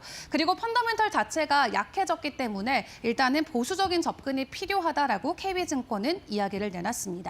그리고 어제 시장 상황을 놓고 외신들도 일제히 속보를 통해서 우리나라 상황을 계속해서 전해왔었죠. 대표적으로 뉴욕타임스 같은 경우는 지금 미국과 한국의 관계가 수십 년 만에 가장 큰 시험대에 오를 수 있다라고 평가를 했고요. BBC 같은 경우도 민주주의 국가로서 한국이 가진 명성에 굉장히 큰 피해가 될 수 있다라고 현재 상황을 판단을 했습니다. 그리고 이런 부분을 경제적으로 또 판단하는 월가의 반응은 어떠했을지도 같이 점검을 해보도록 할 텐데요. 에버코어 ISI 쪽에서는 한국의 반도체나 자동차, 배터리 기업의 글로벌 공급망 비중이 굉장히 크기 때문에 특별한 주의가 필요하다라는 코멘트가 나왔고, 그리고 이번 사태로 인해서 한국 시장에서의 자금이 빠져나가서 미국이나 일본, 스위스로 들어갈 수 있다라는 하나의 계기가 마련됐다 평가를 내놓기도 했습니다. 그리고 피보나치 자산관리에서는 이제 윤석열 대통령의 정치 경력은 이렇게 끝이 날 것이고 오히려 주식시장에게는 단기적으로 매수의 기회가 될 수 있다라는 긍정적인 평가를 내놨는데요. 국내 증권가의 시각과 해외 시각도 비슷합니다. 저가 매수에 대한 기회로 보는 시각도 있고 단기적으로 변동성이 끝나지 않을 수 있기 때문에 조금 더 보수적인 관점에서 관망을 이어가야 된다라는 시각도 잇따라 나오고 있습니다. 그리고 우리 시민들의 움직임도 어제 강하게 나왔었죠. 전국 광장 곳곳에서 촛불 집회가 일어났고요. 이렇게 전국에서 동시다발적으로 촛불 집회를 이어간 것은 16년도 이후 처음 있는 일입니다. 단기적으로 끝나지 않을 이슈로 현재 국내에서는 풀이를 하고 있는데 과연 다음 차기 대선 때까지의 분위기가 어떻게 이어질지 면밀하게 시장 상황을 저희와 함께 매일 점검해 보시는 게 중요할 것 같습니다. 자, 그리고 간밤 뉴욕 증시는 3대 지수가 다시 한번 사상 최고치 랠리를 펼쳤습니다. 그 안에서 빅테크 기업들의 주가 상승이 S&P 나스닥의 상승을 이끌었는데요. 근데 간밤 나왔던 시그널들 함께 확인을 해봤을 때 이제 시간이 조금만 더 지나면 우리가 엔비디아 없이도 가능한 시장이 될까라는 물음표를 던지게도 해줬습니다. 일단 첫 번째로는 미국 반도체 기업인 마벨의 주가가 간밤 20% 급등을 했는데요. 실적을 발표했는데 긍정적인 호실적과 함께 주가가 급등한 게 요인이 됐습니다. 일단 마벨 같은 경우도 엔비디아 대항마 중 하나로 현재 꼽히고 있죠. 이 시장 안에서의 점유율만 놓고 봤을 때는 아직까지는 미비한 상황이긴 합니다만 데이터 센터나 AI 등과 같은 고성능 칩과 관련된 반도체를 지속적으로 개발하고 있는 업체인데 4분기에 대한 가이던스까지 월가에서는 긍정적으로 평가하면서 현재 마벨에 대한 기대감이 계속해서 높아지고 있습니다. 그리고 간밤 애플이 엔비디아의 대안으로 아마존의 AI 칩을 사용하고 있다는 것을 본격적으로 발표하면서 아마존의 주가도 사상 최고치 랠리를 이어갔습니다. 지금까지는 빅테크가 모두 엔비디아에만 집중하고 있는 것처럼 보여졌는데 워낙 비싼 엔비디아이기 때문에 지금은 여러 기업들이 자체적으로 AI 칩을 개발하고 있는 소식들이 전해지고 있고 대표적으로 애플이 이번에 아마존의 칩을 사용하고 있다는 게 발표가 되면서 탈 엔비디아의 현상들이 어쩌면 가속화될 수도 있다는 가능성에도 무게가 실리고 있습니다.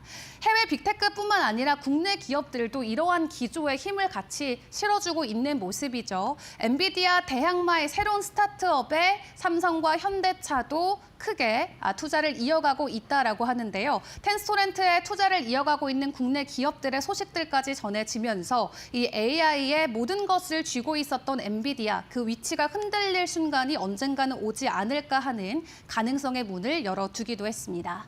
자, 그렇다면 이번 주에 마지막 일정도 같이 점검을 해보도록 할 텐데요. 간밤 여러 지표들이 발표됐는데 짧게만 확인을 해보도록 하겠습니다. 미국 쪽의 ADP 민간 고용 예상치를 하회하는 수치가 나왔고요. 서비스업도 52.1을 기록하면서 여전히 확장 국면이긴 합니다만 지난 6월 이후로 처음으로 하락하는 모습이 보이면서 약간의 불안 심리가 가중되기도 했습니다. 그런 가운데 파월 의장은 금리 인하와 관련해서 신중할 필요가 있다라는 코멘트까지 내놨는데 일단 오늘 한국의 3분기 GDP 확정치가 나오고 또 미국 시간으로 오늘 새벽에 신규 실업보험 청구 건수도 발표가 됩니다. 내일까지도 여러 지표들이 남아있는 만큼 시장 안의 변수들을 잘 확인을 해보시는 게 중요할 것 같고요. 어제 이어서 오늘 국내 증시 다시 한번 정치 리스크에 집중하면서 시장의 분위기가 그쪽으로 완전히 쏠릴지 일단 개장 상황까지 저희 이데일리 TV와 함께 집중 점검해보시기를 바라겠습니다.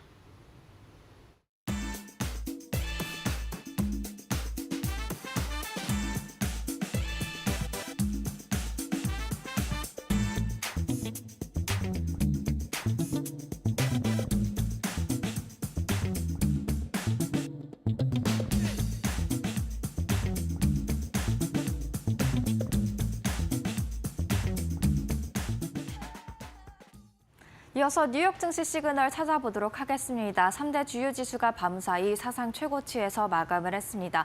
특히 다우지수의 경우 45,000선을 돌파하면서 처음으로 이 위에서 마감하는 모습들을 확인할 수가 있었고요. 빅테크 대체로 다 강세를 보인 가운데 엔비디아와 아마존의 상승률 특히 컸고 아마존 사상 최고치 마감을 했습니다. 경제 지표 두 가지 공개가 됐죠. ADP 민간 고용 14만 6천 건으로 예상치 소폭 하회했고요. 서비스업 PMI도 지금 계속해서 확장세 유지를 하고는 있지만 10월 대비 하락하는 모습이었습니다. 이에 따라서 시장에서는 기준금리 인하 가능성을 더욱더 12월에 높이고 있는데요. 12월 FOMC를 앞두고 연준 위원들의 발언들이 이어졌는데 전체적으로 종합을 해보면 지금 기준금리 인하 기조가 장기적 관점에서 유지되는 것에는 다들 동의를 하지만 일단은 조금은 신중한 스탠스를 취해야 될 것 같다라는 그런 이야기도 나오고 있는 상황들입니다. 그렇다면 이날의 전체적인 분위기 히트맵을 통해서 이어서 확인해 보도록 하겠습니다.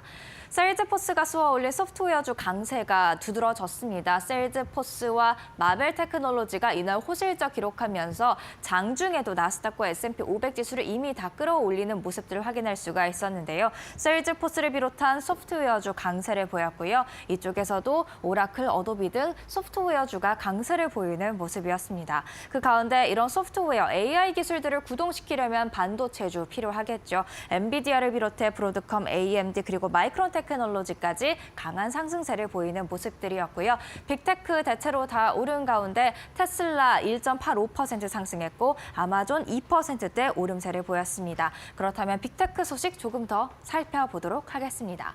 먼저 엔비디아입니다. 지금 AI 서비스 기업 상승 속 강세라고 제가 정리를 해놨고요. 그리고 미국의 한 매체가 차세대 AI 가속기인 루빈의 출시를 6개월 앞당길 수도 있다라는 이야기를 전해왔습니다. 계속해서 실제로 이렇게 이루어질지는 지켜보셔야 될 것 같고요. 마이크로소프트 이 자체의 이슈는 아닙니다만 오픈 AI와 손을 잡고 있죠. 그렇기 때문에 한번 살펴보시면 좋을 것 같은데 주간 활성 이용자 수가 3억 명을 돌파했고요. 내년에는 10억 명까지 바라본다라는 이야기 오픈 AI가 직접 밝혔습니다. 마이크로소프트에도 훈풍으로 작용할 수 있을지는 지켜볼 문제가 될 것 같습니다. 마지막으로 아마존입니다. 애플이 엔비디아에 대한 대안으로 아마존의 AI 칩을 선택했다라는 것 어제도 이미 말씀을 드렸는데 이 소식에 밤사이 아마존 사상 최고치 기록을 했고요. 다만 소송 한 건이 또 걸렸습니다. 이런 법적인 문제들 계속해서 빅테크의 발목을 잡진 않을지 지켜보실 필요가 있을 것 같습니다. 그리고 실적에 웃고 운 종목들이 있는데 세일즈포스와 마벨 테크놀로지 지금 수요일장의 두 주인공으로 자리하고 있는데요. 모두 다 3분기 호실적을 기록하는 모습들에 주가가 11% 가까이 그리고 23% 이상 상승하는 모습이었고요. 캠벨과 플라커 마찬가지로 실적을 공개했는데 실적이 좀 부진했고 플라커는 연간 가이던스도 하향 조정하는 모습이었습니다. 그렇기 때문에 주가 하방 압력을 받았습니다. 그렇다면 지금 울프 리서치가 또 주목하고 있는 종목들 어떤 종목인지 한번 같이 보시죠. 배당을 새롭게 이제 지급하기 시작하겠다라고 밝힐 수 있는 종목들을 한번 눈여겨봐라라고 이야기를 했는데요. 배당 지급에 시작할 수 있는 조건들은 이렇게 세 가지를 꼽았습니다. 자사주 매입을 통해 이미 주주 환원을 하고 있는 기업, 그리고 부채 비율이 높지 않은 기업, 높은 잉여 현금 흐름 수익률을 가진 기업, 이 세 가지 조건에 만족하면 배당을 시작할 수 있다라면서 주목해 볼 만하다라고 했는데요. 그 기업들, 이 조건을 맞춘 기업 6가지 준비되어 있습니다. 매치그룹, 룰루레몬, 마텔, 에어비앤비, 아베크롬비앤 피치, 페이팔이 되겠는데 아베크롬비앤 피치는 이미 올해 78% 크게 오른 만큼 신규 진입할 때는 약간의 펀더멘털이 고평가가 있진 않은지 살펴보실 필요가 있을 것 같습니다. 그렇다면 한국 증시 과연 오늘은 어떻게 움직일까요? CNBC가 한국 증시의 다음은이라는 헤드라인으로 분석 기사를 냈는데요. 일단 뉴욕 증시에 상장돼 있었던 한국 관련 ETF나 기업의 지금 밤사이에 종가가 되겠는데요. 등락률, ETF는 그래도 좀 안정을 찾은 모습이었고요. KB금융과 쿠팡도 하락세가 좀 안정화됐고 포스코는 상승 마감했고요. KT는 지금 2%대 하락하는 모습, 아직까지는 좀 하방 압력을 계속해서 이어가고 있는 모습들이었습니다.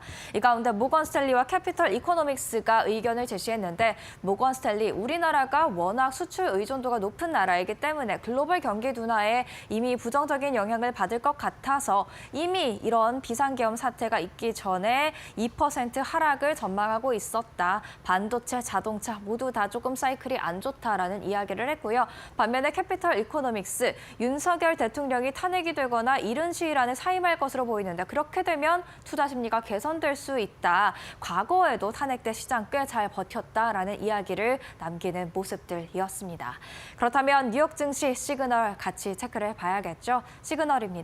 일단 AI 소프트웨어가 강세를 보였고 엔비디아도 상승을 했습니다. 과연 우리 시장이 오늘은 이제 좀 회복세를 차리면서 반도체주와 AI 소프트웨어 관련주의 상승 모멘텀으로서 작용이 될 수 있을지 지켜보셔야 되겠고요. 엔비디아, 루빈을 6개월 출시 앞당길 수 있다라는 일단 보도가 나와 있습니다. 확인은 되지 않았고요. 과연 이 부분이 SK하이닉스에 계속해서 호재로 이어질지 지켜보셔야 될 것 같은데 어제 SK하이닉스는 하락장 속에서도 이미 오른 바 있습니다. 제일 중요한 거는 일단 우리 시장 자체의 힘이겠죠. 외국인 수급이 돌아와야 할 텐데 어제 많이 빠져갔던 외국인들을 다시 돌아오게 하기 위해서는 물론 다른 기타 모든 것들이 다 갖춰줘야겠지만 일단 원달러 환율이 안정되는 것부터가 중요할 것 같습니다. 이렇게 뉴욕 증시 시그널들까지 잡아봤습니다.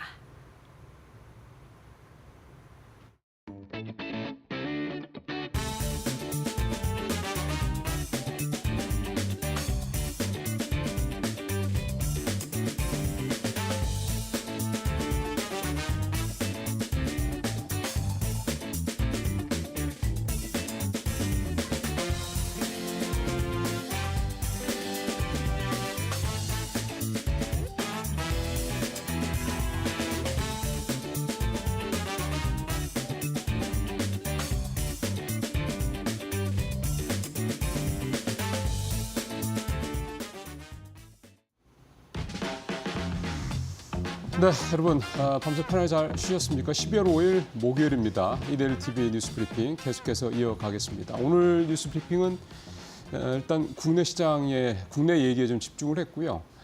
비상계엄 관련된 내용들로 좀 모아봤습니다. 이제 다시 정치가 경제를 좀 좌우하는, 경제와 시장을 좌우하는 정치의 또 계절이 된 것 같습니다. 자, 첫 번째 온라인의 기사들을 아무래도 이게 좀 가장 타임리하게 좀 나오기 때문에 두 가지 기사를 먼저 좀 준비를 했는데, 일단 가장 현재 우리 시장에서 중요한 거는 밖에서 우리를 어떻게 바라보느냐라고 생각을 합니다. 그래서 밖에서 우리를 바라보는 두 가지 포인트로 좀 오늘 짚어보겠습니다. 첫 번째는 일단은 이 시장과 관련돼서 외국에서 특히 월가라든가 아시아 시장이라든가 이쪽에서 우리를 어떻게 보느냐에 대한 이데일리가 취재한 부분들을 좀 소개를 해드릴 텐데요. 일단 45년 만에 계엄이 선포가 됐고 6시간 만에 해제가 됐는데 이제 정치가 경제와 시장에 영향을 미치는 상황이 됐다라는 데 좀 다 공감대를 갖고 있고요. 시장에서 우려했던 것보다는 어제 사실은 장이 좀 뭐 연기하느냐 마냐 말도 많았는데 9시에 정상 개장을 했고요. 시장도 장 초반보다는 후반으로 갈수록 사실은 뭐 그렇게까지 낙폭이 커지거나 이러지는 않았습니다. 그래서 코스피 1%대, 코스닥도 2%를 넘기지 않는 선에서 좀 마감이 되는 그런 모습을 보여서 일단은 시장에 그렇게까지 큰 충격은 있지 않았다. 이건 역시 6시간 만에 비상계엄이 해제된 게 가장 큰 이유였다라고 볼 수가 있겠습니다. 역시 이제 왜 해외에서 우리를 바라보는 시각도 엇갈립니다. 긍정론, 그다음에 부정론이 있는데요. 일단 부정론이 좀 많은 건 사실입니다. 여러 가지 기존에 뭐 트럼프 리스크라든가 그다음에 미국의 여러 가지 상황들, 그다음에 글로벌 어떤 그런 경제 다소 부진한 모습, 이런 걸 감안할 때 수출 주도 국가인 한국의 리스크가 이미 있었는데 여기에 이제 정치 리스크까지 이제 가세가 됐기 때문에 투자하기에 사실은 좀 부담스럽다라는 얘기가 나오고 있고, 기사 내용을 보면 아시아계 한 운용사의 펀드 매니저 같은 경우는 나는 한국 시장 투자 않겠다 이런 입장을 내놓기도 했습니다. 이런 좀 부정적인 시각도 있고요. 반면에 외국인들의 이런 우려가 과도하는 시각도 분명히 있습니다. 일단 정치 상황이라는 게 이게 이제 장기화될 거냐, 그다음에 단기적으로 끝내니까 이 부분에 대한 판단이 중요한데, 한국의 지금 상황은 탄핵으로 가더라도 이게 몇 달 또는 몇 년 갈 수 있는 이런 장기화될 수 있는 상황은 아니다라는 점에 주목을 하고 있습니다. 그래서 이런 상황들에도 불구하고 한국 경제 근본적인 펀더멘탈에 큰 문제는 없다라고 우리는 본다. 그래서 한국 시장에 대해서는 긍정적으로 계속 보고 있다. 이런 얘기들을 좀 하고 있는 곳도 있습니다. 결국 이제 우리 국가나 이 신용 시스템에 근본적인 빨간불이 들어오느냐 아니냐, 이 여부가 해외에서 우리를 바라보는 가장 중요한 포인트다, 이렇게 좀 봐야 되겠습니다. 그다음에 조금 더 이제 구체적으로 앞서 말씀드린 거는 이제 전반적인 어떤 평가, 판단, 추정 이렇게 되겠고요. 보다 이제 중요한 거는 밖에서 바라보는 우리에 대한 시각, 이게 이제 수치로 어떻게 좀 나타나느냐인데, 크게 보면 세 가지가 있습니다. 일단 국가신용등급이 가장 크죠.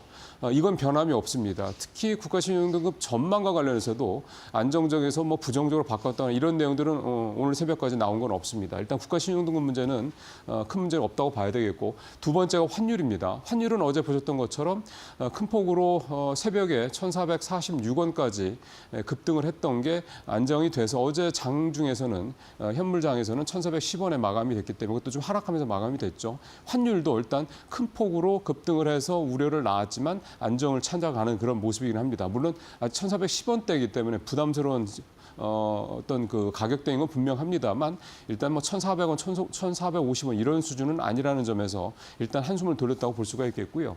세 번째가 가장 예민하게 튀는 지표가 CDS 프리미엄입니다. 이게 소위 말하는 국가 부도 지표라는 얘기도 많이 하는데, 이 부분도 살펴봐야 되겠죠. 표 하나 준비를 했습니다. 보시면 이게 이제 제일 오른쪽 끝을 보시면 되죠. 36.9까지 바짝 뜨는 모습이 보이죠. 이런 상황이 지금 보면 왼쪽에 가장 고점이 8월 5일입니다. 잘 아시는 것처럼 블랙 먼데이라고 그때 올해 블랙 먼데이로 얘기했었던 그때 비해도 넘지는 못했습니다. 그러니까 CDS 프리미엄이 소위 말해서 국가 부도 지표라고 얘기를 하는데 이게 크게 올랐다. 그렇다고 그러면 상당히 좀 걱정스러운 대목인데 어제 좀 보시는 것처럼 36점, 그러니까 37bp 근처까지 갔다가 다시 예년 수준인 34bp 수준까지 내려왔습니다. 결국 CDS 프리미엄 역시 그렇게까지 우려할 수준은 아니다라고 볼 수가 있겠습니다. 결국은 이런 여러 가지 우리나라의 대외 신인도를 보여주는 지표 역시 물론 발작은 했지만 안정세로 대부분 돌아왔다 이렇게 좀 보셔야 될 것 같습니다. 자, 이제 우리 시장 얘기로 좀 돌아와서요. 어제 우리 시장에 나타난 크게 주가가 좀 많이 빠졌던 게 대표적인 이제 밸류업 쪽이라고 봐야 될 것 같습니다.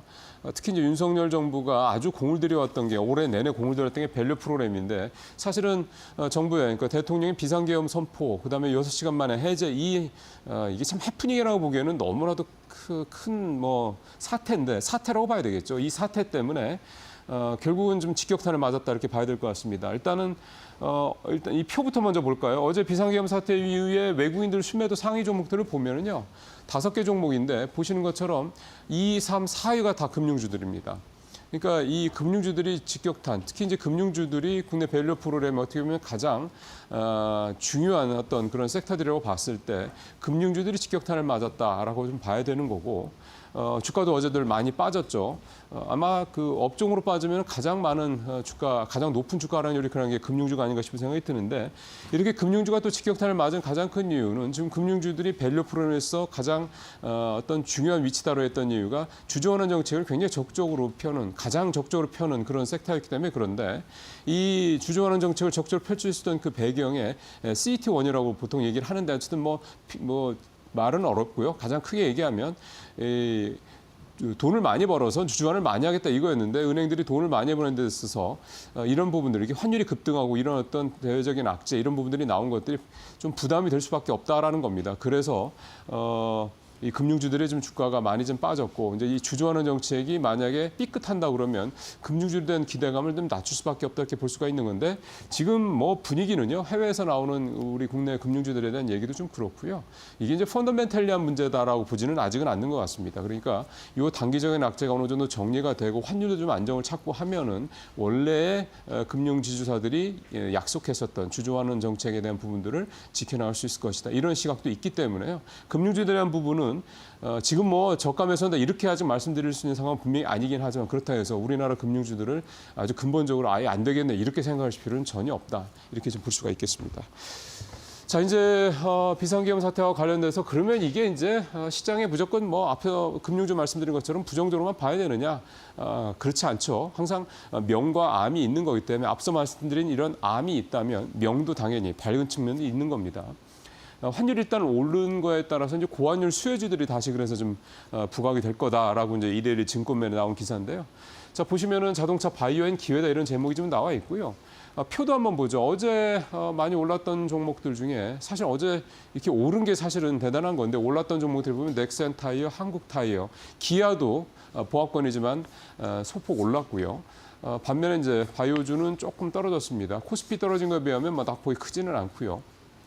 일단 자동차주는 잘 아시는 것처럼 대표적인 고환율 수혜주 이렇게 봐야 되겠고 특히 어제 이제 현대차와 기아 미국에서 굉장히 판매량이 좋은 기록을 냈기 때문에 이런 부분들이 좀 앞으로도 긍정적으로 좀 기대가 된다라는 거고 어제 타이어주들이 많이 올랐던 거는 자동차주들에 비해서 그 자동차주와 이제 타이어주들이 어차피 비슷한 궤를 따라가죠. 그러니까 타이어주들이 이제 어제 좀 더 기대감이 좀 더 반영이 됐다 이렇게 좀 봐야 되겠습니다. 바이오 같은 경우는 전체 바이오주를 다 볼 수는 없을 것 같고 앞서 좀 삼성바이오로직스 어제 주가 소폭 하락했다 하지만 시장보다는 좀 선방했다라고 해서 좀 표에서 보셨던 것처럼 삼바 같은 경우는 지금 외국에서 이제 물량 수주가 많이 좀 늘어나고 있기 때문에 결국 이제 이게 수출하는 거니까 이런 부분에 있어서 이 고환율 수혜주로서 삼성바이오로스 바이오 중에서도 삼성바이오로스가 좀 부각이 좀 되고 있다 이렇게 좀 이해를 하시면 될 것 같습니다. 뉴스브리핑 마치겠습니다.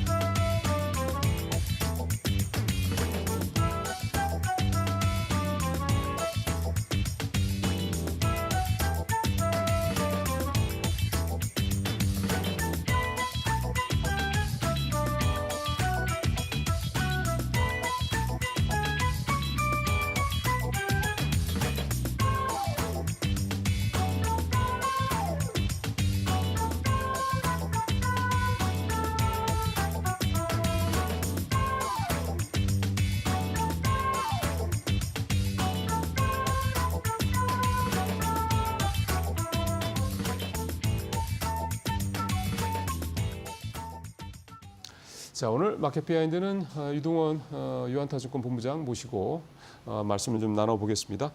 자, 본부장님 어서 오십시오. 네, 안녕하십니까. 그래도 오늘은 뭐 물론 뉴욕 시장 뭐 좋았으니까 뉴욕 시장 얘기를 바로 들어야 할 텐데 그래도 네. 뭐 좀 특별한 상황이 있으니까 요거부터 좀 여쭤봤으면 좋겠어요. 아무래도 해외 쪽 얘기를 많이 들으시니까 네. 이번 사태에 대해서 월가 쪽 얘기들 어떤 얘기들 좀 들리시던가요? 네, 우선 그 사태가 벌어졌었을 때가 엊그저께 밤이죠. 그쵸. 네, 10시 반쯤에 제가 미국의 지인들과 컨퍼런스 콜을 하고 있었거든요. 마침이요? 네, 마침 하고 있었습니다. 근데 갑자기 막 난리가 났어요. 그러겠네. 네, 그러면서 이제 대부분의 분들이 걱정을 하시더라고요. 그러니까 걱정을 한다라는 부분이 뭐냐면 우리나라의 이미지가 어떻게 될 거냐. 대외 신인도 문제죠. 네, 그런 부분에 있어서 굉장히 많은 걱정들을 하셨고 또 그분들은 아무래도 이제 Korean American이니까 미국 시민들이니까 그렇죠. 예, 그렇지만 한국계고 그래서 그런 걱정들 참 많이 하셨었습니다. 실질적으로 지금 이 사태를 잘 보고 계시면 국내 시장에서는 자꾸 어떤 식으로 그림을 그리냐면 큰 문제 없다. 그러니까 뭐 일시적인 현상이었다. 이렇게 굉장히 많이 얘기들 하죠. 당연히 그렇게 스테이블라이즈를 해야 되는 부분이 있으니까. 그렇지만 해외에서 받아들이는 건 그렇지 않을 겁니다. 그게 중요한 거니까. 예. 예. 왜 그렇게 받아들이지 않냐면 네. 우선은 어쨌든 지금 대한민국의 이 불확실성이 크게 확대가 된 그렇죠. 것만은 사실이잖아요. 그렇죠. 예. 그렇죠. 이런 계엄령, 그 다음에 또 해제, 그리고 나서 이제 또 뭐 어떤 예상되는 방향들이 나오겠죠. 뭐 지금 뭐 탄핵 얘기 벌써 나오니까요. 네, 네. 그러니까요. 그러니까 무슨 얘기냐? 지금 안 그래도 대한민국의 경제가 앞으로 어떤 걱정스러운 부분들이 있다라고 얘기를 하고 있는데, 그리고 뭐 금리를 내리고 또 재정을 써야 되고 뭐 이런 부분들이 있는데, 그게 이제 쉽게 되겠냐, 그죠? 모든 부분이 완전히 안정을 찾기 전까지. 그래서 다 이제 뒤로 이제 수년 된다 이 말씀이시구나. 네. 그렇죠. 그리고 지금 현재의 미국 경제가 나아가는 방향이라든지, 네. 그다음에 또 AI 산업의 발전 속도라든지 그러니까 여러 가지 부분을 놓고 봤었을 때 어떻게 이런 부분들이 이제 한국에 영향을 미칠까 하는 부분이 예. 지금 빠르게 발빠르게 대응을 해야 되는 시기인데, 그렇죠. 예, 이런 사태가 벌어졌기 때문에 사실 이게 쉽게 해결될 것 같아 보이지는 개인적으로는 않습니다. 그래서 아무래도 좀 불확실성이 계속 유지가 되는 부분에 있어서는 좀 우리가 대비를 해야 된다. 그렇죠. 예, 네. 그래서 여러 가지 부분으로서 대한민국의 경쟁력을 높이는 방향으로서 가야 되는데 네. 그게 하루라도 빨리 모든 맞습니다. 부분들이 또 다 좀 안정을 찾고 또 적극적인 부양 정책이 들어오면서 우리가 글로벌 경쟁력이 있는 산업들에 있어서의 어떤 수혜라든지 여러 가지 그렇죠. 부분들이 만들어져야지 실질적으로 환율도 더 정상화되고 안정이 되겠죠. 예, 네. 그리고 경제 성장률도 지금 같이 막 다들 하향 조정하는 게 아니라 상향 조정될 수 있는 가능성도 생길 거고. 그래서 좀 장기적으로 그런 부분들을 생각을 하면서 좀 빠르게 이 현재 상황이 좀 해결됐으면 좋겠다라는 마음이 듭니다. 그러니까 지금 밖에서 우리를 보는 시각은 우리 내부에서 바라보는 것보다 훨씬 더 펀더멘털리한 부분에 대해서 우려를 하고 있다. 이렇게 봐야 당연하죠. 되겠군요. 왜냐하면 계엄령이라는 게 지금 뭐 몇십 년 만에 생겼던 45년 거고. 만이니까 그렇죠. 뭐 그 흔한 일은 아니죠, 예, 절대. 그리고 예. 거기 내용을 읽어보시면 계엄령이라는 것 자체가 사실 민주주의 국가에 있어서의 어떤 부분을 놓고 봤었을 때 아무튼 불확실성이 생긴 것만은 사실이다. 그러면, 인정할 건 인정하자. 그건 맞는 말씀입니다. 이게 물론 이제 지금 다시 이제 앞서 저도 뭐 정치의 계절로 돌아왔다는 말씀 드렸습니다만 이게 금방 뭐 속전속결로 해결이 될 문제도 아니고요. 어쨌든 빨리 해결되는 게 결국은 이제 말씀하신 대로 우리의 대외 신뢰도 그다음에 지금 사실은 굉장히 좀 빠르게 대응을 해야 될 굉장히 좀 중요한 과도기적 시점에 계속 우리가 좀 기회를 놓칠 수 있다 이런 부분들에 대한 부분들 그런 우려가 좀 밖에서 나오고 있다는 말씀을 좀 해주셨습니다. 자 이제 이제 본부장님 이제 전공으로 좀 가야 되겠습니다. 네. 뉴욕 증시 오늘 또 좋았고 네. 오늘 특징은 또 AI 쪽이 또 굉장히 좀 좋았고 이런 부분들이 오늘 보이더라고요. 그렇죠. 우리가 계속 말씀을 드렸습니다만 펀더멘탈적인 차원에서 미국 증시를 들여다보면 최근에는 어떻게 보면 이제 매그니피센트 7이라든지 기술주들이 조금 하반기에 들어서 조금 쉬어가거나 좀 천천히 올라가는 그런 성향을 보이기도 그렇죠. 했었죠. 예. 물론 뭐 소프트웨어 업종이 굉장히 빠르게 오르긴 했지만, 근데 이제 결국 펀더멘탈 들여다 보면은 이런 IT 업종이라든지 전체적인 흐름이 계속 AI 산업이 대세다라는 얘기를 정말 여러 번 해드렸어요. 그렇죠. 예, 예. 그래서 아무래도 이제 테크 관련주들, IT 업종들, 뭐 AI 관련 산업들이 큰 폭의 수익률을 연말에 가져다 줄 것 같다라는 예측을 했었는데 아니나 다를까 지금 최근의 흐름을 보고 있으면은 나스닥이 훨씬 더 탄력 있게 그렇더라고요. 움직이고 있습니다. 예. 그래서 이제 이런 부분들을 앞으로 감안하시면서 들여다봐야 될 것 같고요. 네. 뭐 여러 가지 또 지표들이 나왔죠.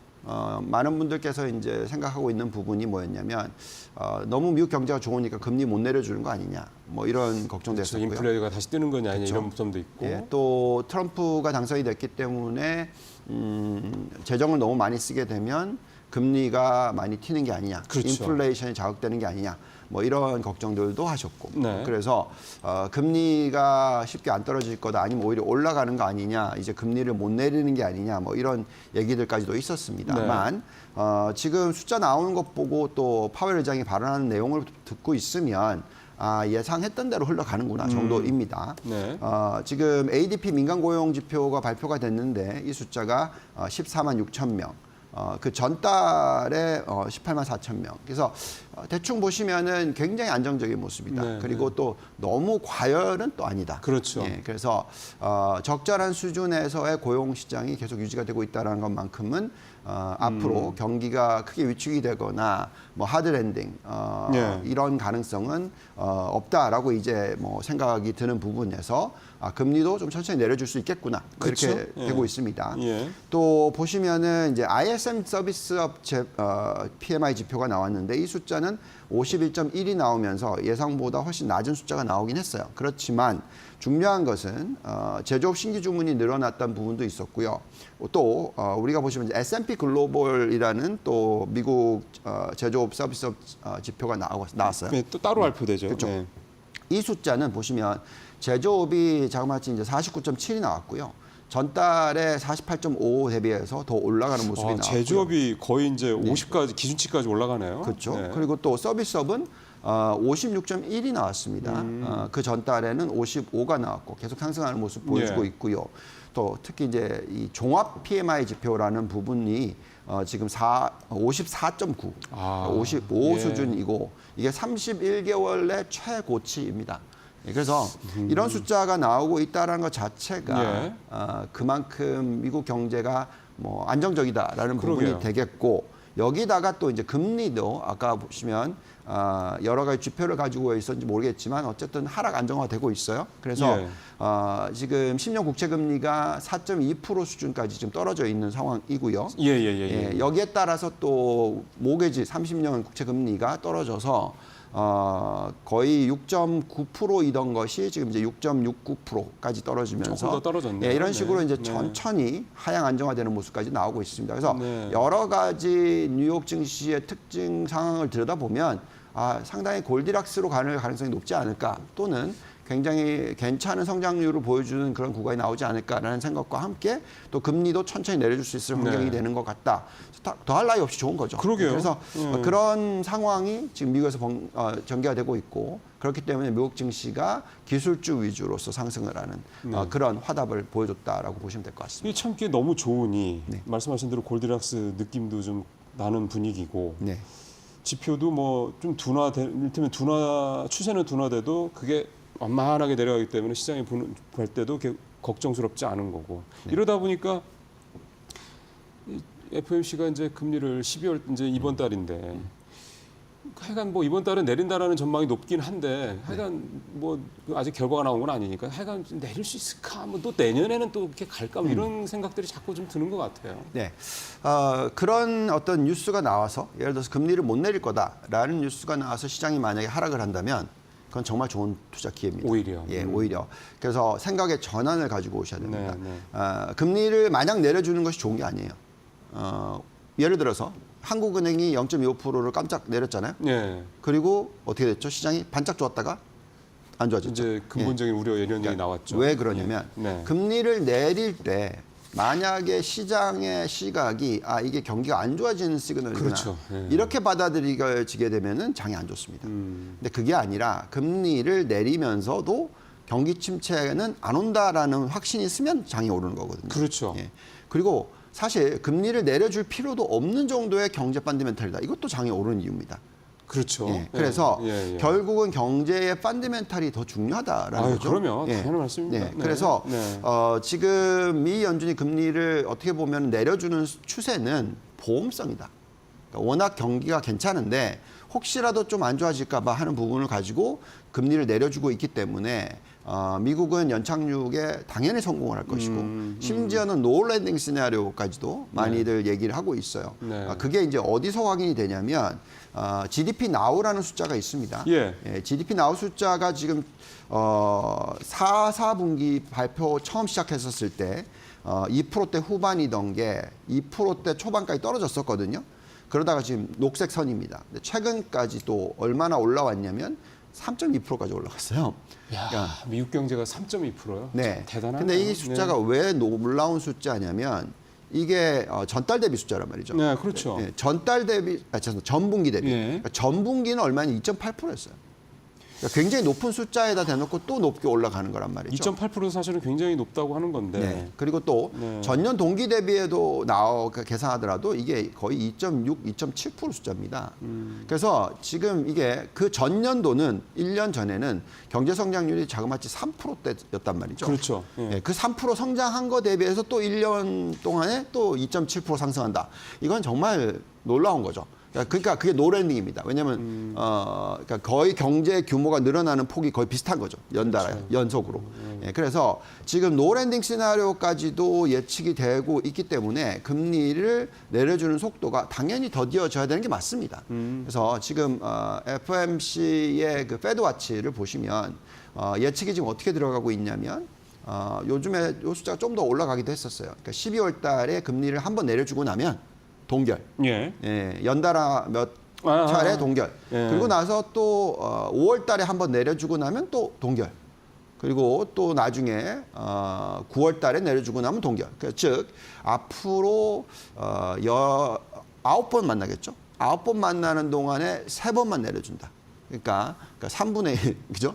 그리고 폭도 25pp 정도 25pp만. 이 시나리오가 훨씬 좋습니다. 왜 그러냐면 우리는 이거를 과거에 1995년에서 2000년의 사이클이었던 인터넷 사이클과 자꾸 비교를 하는데요. 네. 그때도 마찬가지로 급격한 금리 인상 이후에 금리를 내리기 시작했고 또 단기간에 0.75% 내려주고 네. 쉬고 네. 그리고 한참 있다가 살짝 또 올려줬다가 그리고 나서 또 한참 있다가 0.75 또 빠르게 내려주고 이러고 나서 또 한참 있다가 이제 결국은 그 내리기 시작했던 금리에서 다시 그 금리로 되돌아갈 때까지 네. 걸린 시간이 거의 5년이란 말이죠. 그러니까 약간 굉장히 시장 상황에 따라서 그냥 그때그때지 네. 이렇게 추세적으로 계속 내리거나 예전에 뭐 볼것 때나 이럴 때처럼 추세적으로 계속 뭐 낮추거나 이런 식의 상황이 아니다. 아니었죠. 그러니까 상당히 안정적이다. 굉장히 그렇죠. 펀더멘탈이. 그때가 또 공교롭게도 인터넷 사이클이었습니다. 지금이 그러네요. AI 네, 사이클이고 AI 사이클인 거고. 내렸다가 쉬었다가 네.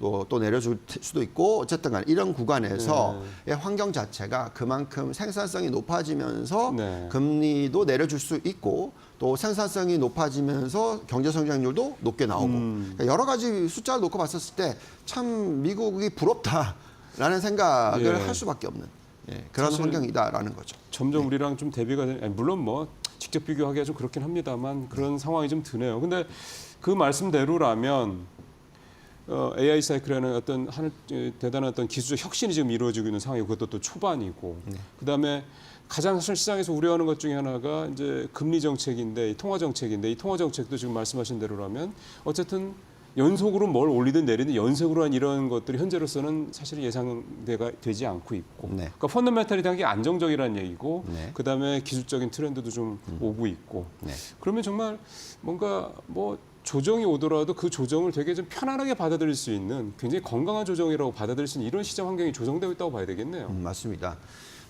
우리나라 투자자분들은 보통 이제 한국 증시에 있어서 보통 한국 증시가 2년 연속으로 오르고 나면 상당히 이제 고점이다라고 생각 많이 하시거든요. 우리는 항상 좀 예. 부담이 있죠. 네, 맞는 게 과거를 보시면 이제 우리나라 증시의 흐름 자체는 보통 보면 1년, 2년 오르면 한 2, 3년 빠져요. 그리고 또 1년, 2년 오르면 2, 3년 빠지고 이런 식으로 변동성이 좀 심한 편입니다. 근데 미국 예. 증시는 그렇지 않은 게 특히 이렇게 어떤 혁신 사이클이 들어오면요. 5년 연속 상승 이런 게 나옵니다. 그게 계속 유동성이 뒷받침이 된다는 얘기잖아요. 유동성뿐만이 아니고요. 뭐 펀더멘탈이 뒷받침된다는 얘기죠. 참. 그만큼 이제 기업들의 자기 자본 이익률 ROE가 계속적으로 유지가 되고 또 이익 증가율이 두 자릿수가 그렇죠. 계속 나오고 네. 그러니까 이런 모습들이 보통은 이어집니다. 그래서 이 잣대를 가지고 2025년이 어떨까라고 좀 예측을 해보면 아주 쉽게 결론을 낼 수 있는 부분이 뭐냐면 또 내년에도 20% 이상 상승하겠구나. 올해 대비해서. 그런 얘기를 할 수가 있습니다. 자, 여기 지금 올라와 있는 게 지금 보시면 S&P 500이 2년 연속으로 20% 이상 상승을 했던 구간이 벌써 2023년, 2024년에 나왔어요. 얼마나 올랐냐면 2023년에 26.1% 올랐고요. 어제분까지 더하면은 지금 거의 28% 올해 오르고 있는 겁니다. 참 대단합니다. 그러면 네. 2년 연속으로 이렇게 20%대 중반 이상을 올랐다라는 예. 것은 정말 뭐 이게 연속이라는 게 거의 70% 상승했다는 얘기예요. 그 복리 개념으로 봐야 되는 그렇죠. 거잖아요. 예. 그러면 여기에서 또 오를 거냐? 예, 그 가능성이 높은 이유가 1950년대 이후에 이렇게 20% 이상 상승을 두 해 연속을 하고 나서 그 다음에 상승을 보였던 빈도수를 보시면은 8번 중에서 6번이었다. 즉 75%의 확률이었고요. 그러게요. 평균값이 12.3%였고 중간값이 12.8%였다라는 건데요. 근데 물론 이거는 더 중요한 건 사실 이렇게 연속으로 올랐던 기간은 언제냐면 가장 중요한 시기가 95년부터 2000년입니다. 예, 지금 보면은 예. 그 2000, 제일 밑에 간 위로 쭉 이게 보실지 모르겠습니다만 예. 95년부터 예. 95, 99년 96, 97, 그리고 98. 나서 와. 2000년 오른 거죠. 계속이네요. 그렇게로 보신다면 네.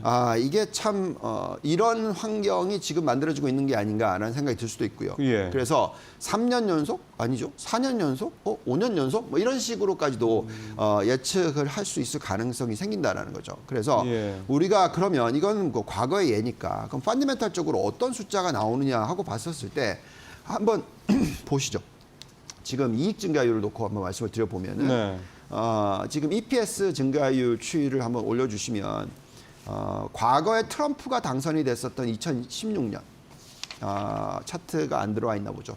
죄송합니다. 그럼 어쨌든 차트를 얘기를 하자면 그 100의 수준이었던 EPS가 얼마나 올라가냐면 2016년에 100이었던 게 예. 지금 310입니다. 그러니까 무슨 얘기냐면 200% 이상 상승을 했다라는 거죠.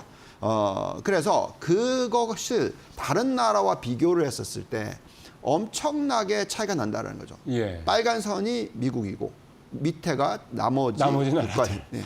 그러니까 이렇게 지금 이익 예. 변화가 이렇게 크게 변하고 있다라는 것 자체. 그리고 또 앞으로도 계속 이익 증가가 늘어날 수 있을 가능성을 가지고 얘기를 하면 결국 우리는 무엇을 얘기할 수가 있냐면 올해도 연말에 6,200 정도까지는 상승하고 끝날 거고. S&P 500 기준으로. 네. 그리고 또 다음 해 2025년 전망을 좀 올려주시면은 예. 우리가 그 펀더멘탈적으로 분석을 해서 자기 자본 이익률을 집어넣고 잔존 가치 모델이라는 것, residual income 모델이라는 것을 돌려봤었을 때 내년도에 아마도 7,000을 돌파할 거다. 예. 그리고 얼마까지 올라갈 수 있냐면 7,300도 가능하다. 이런 정도 수준의 어떤 펀더멘탈을 보여주고 있다는 겁니다. 그래서 계속 얘기하고 있는 부분이 앞으로 미국의 이 이익 증가율은 경기 침체가 일어나지 않음으로 인해서 또 안정적인 성장률을 보임으로 인해서 아마도 또 다시 20% 이상의 상승률을 내년에 보여준다. 그렇다면 지금 뭐 어떤 조정이 있거나 좀 쉬어가는 장세가 나오거나 했었을 때 그 기회네요. 기회가 될 수 있다라는 얘기를 해드릴 수 있을 것 같습니다. 예, 지금 뭐 쭉 봤습니다만 아까 20% 이상 연간 수익률이 났던 그 해들을 쭉 보여주신 게 있는데 보니까 저도 좀 95년부터 해가지고 4회 연속으로 이렇게 20% 이상 상승을 했었던 게 시작점이 이제 95년 이제 말씀하셨던 인터넷 이제 붐 시작될 때. 이제 올해 또 20%가 넘는 수익률을 내고 있는데 이제 만약에 올해부터 시작이 된다 그러면 또 올해도 역시 시작해서 또 3, 4년 또 이렇게 또는 뭐 그 이상으로도 갈 수 3년 있는 여지가 3년도 갈 수 있다. 그때 과거와 좀 경험을 그대로만 투영을 해본다 그랬을 때 참 이렇게 된다 그러면 참 여러 가지로 미국 시장이 내년에도 우리 입장에서 봤을 때는 근데 사실은 어떻게 보면은 투자를 할 수 있는 방향성이 명확해진 거라는 생각도 좀 들어요. 뭐 네. 우리 증시에서 빠져나가는 게 좀 아쉽긴 하지만 어떻게 보면 투자자분들한테는 좀 더 명확하게 투자 전략을 짜실 수 있는 좋은 내년이 또 되지 않을까 싶은 생각이 듭니다. 이제 시간이 한 2분 남았는데요. 늘 이제 마지막 우리 질문은 글로벌 이제 자산 배분 포트폴리오 얘기를 해주시는데 네. 큰 변동은 없으신 거죠? 네. 큰 변동은 없는데 이번 사이클의 좀 차이점을 얘기를 하자면요. 두 가지만 말씀을 드릴게요. 네. 우선 국가별 그 포트폴리오를 올려주시면 네. 보통은 미국 증시가 올라가면 다른 나라 국가들도 따라 올라간다라고 말씀을 할 수가 네, 있겠는데 나옵니다. 네. 지금은 저희는 철저하게 미국과 일본 그리고 미국과 연결이 되어 있는 AI 관련 국가들에 투자를 하자. 네. 이렇게 얘기를 하고 있고요. 그렇기 때문에 미국의 비중이 75%입니다. 정말 비중을 높게 가져가는 전략을 얘기를 하고 있고요. 예. 또 그 다음 테이블을 올려주시면 이번에 사이클이 얼마나 중요하냐면 이 AI 사이클은 과거의 이 인터넷 사이클보다 훨씬 빠릅니다. 네, 맞아요. 네, 네. 인터넷 사이클은 5년 동안의 하드웨어가 들어왔고요. 그리고 나서 인터넷 붕괴가 나오고 그러니까 닷컴 버블이라고 하죠. 예. 그게 붕괴가 되고 나서 2009년에 또 인터넷 온띵이라고 하는 소프트웨어 시장이 들어왔어요. 예. 그래서 총 길이로 계산하시면 20년이 넘습니다. 맞습니다. 예. 근데 이번에 이 들어오고 있는 AI 사이클은 그렇게 뭐 광 케이블을 깔아야 되고 인프라를 많이 깔 필요가 없죠. 맞습니다. 네. 데이터 센터를 많이 지으면 되고요. 예. 그 데이터 센터를 이용해서 서비스를 만들어내면 돼요. 그래서 지금 하드웨어와 소프트웨어의 동시다발적인 성장이 맞습니다. 나오고 있습니다. 네. 그래서 그렇다라는 것은 과거에 20년 걸린 게 이번에는 뭐 한 7, 8년이면 되지 않을까 이렇게 생각이 들고요. 그렇다면 이제 겨우 2년 정도 됐다라는 사이클로 계산했었을 때 앞으로 4, 5년 정도 계속해서 이 AI 사이클이 가는데 이게 하드웨어만 가는 게 아니고 소프트웨어도 같이 간다. 그래서 지금 중요한 포인트는 전체 포트폴리오의 60%를 IT 산업에 투자를 하는데 네. 그 안에서 AI 관련주인 하드웨어 25%, 소프트웨어 35% 이렇게 투자를 하시는 게 정말 중요한 시기다라고 말씀을 드릴 수 있습니다. 60% 중에 하드웨어 비중이 조금 이제 절반 이하로 줄고 소프트웨어 비중이 좀 더 늘어난 게 그냥 특징적으로 보이고 그 다음에 밑에 보니까 이제 전기차 관련된 부분, 로봇, 우주항공, 네. 바이오 헬스케어. 근데 바이오 헬스케어는 아직 5% 정도고 아직 그 전기차나 로봇, 우주항공 쪽이 그 다음에 20% 정도고 네. 이렇게 좀 성장주에 지금 85%가 포트폴리오가 이제 집중이 되고 가치주도 한 15% 정도 네. 이렇게 좀 배분이 되는 그런 모습인데 좀 어쨌든 특징적인 거는 선진국의 80%라는 부분, 그다음에 성장주 중에서도 대형 기술주 그 중에서도 또 AI 관련 소프트웨어 쪽으로 좀 더 무게 비중이 높은 그런 포트폴리오가 좀 되겠습니다. 네, 대형 기술주뿐만이 아니고요. IT 업종 전체에 대한 그러니까요. 되겠습니다. 예. 이게 좀 계속해서 저희가 2주 만에 한 번씩 본부장님 모시는데 이 포트폴리오를 좀 꾸준히 이렇게 좀 보시면서 잘 참고하시면 좀 도움이 되실 것 같습니다. 본부장님 말씀 잘 들었습니다. 감사합니다. 예, 일단은 한 큰 고비는 넘었다고 봐야 되겠고 이제 사실 중요한 게 저는 어제도 어제지만 오늘이라는 생각이 듭니다. 오늘 만약 어제보다 나은 시장 모습을 보여준다면 확실히 빠르게 안정을 찾아가는 걸 거고요. 그렇지 못하다 그러면 또 다른 또 이제 걱정의 시작이 될 수도 있다는 생각이 듭니다. 오늘 상당히 중요한 하루가 되지 않을까 싶습니다. 마켓나 일부에서 자세한 말씀 드리도록 하겠습니다.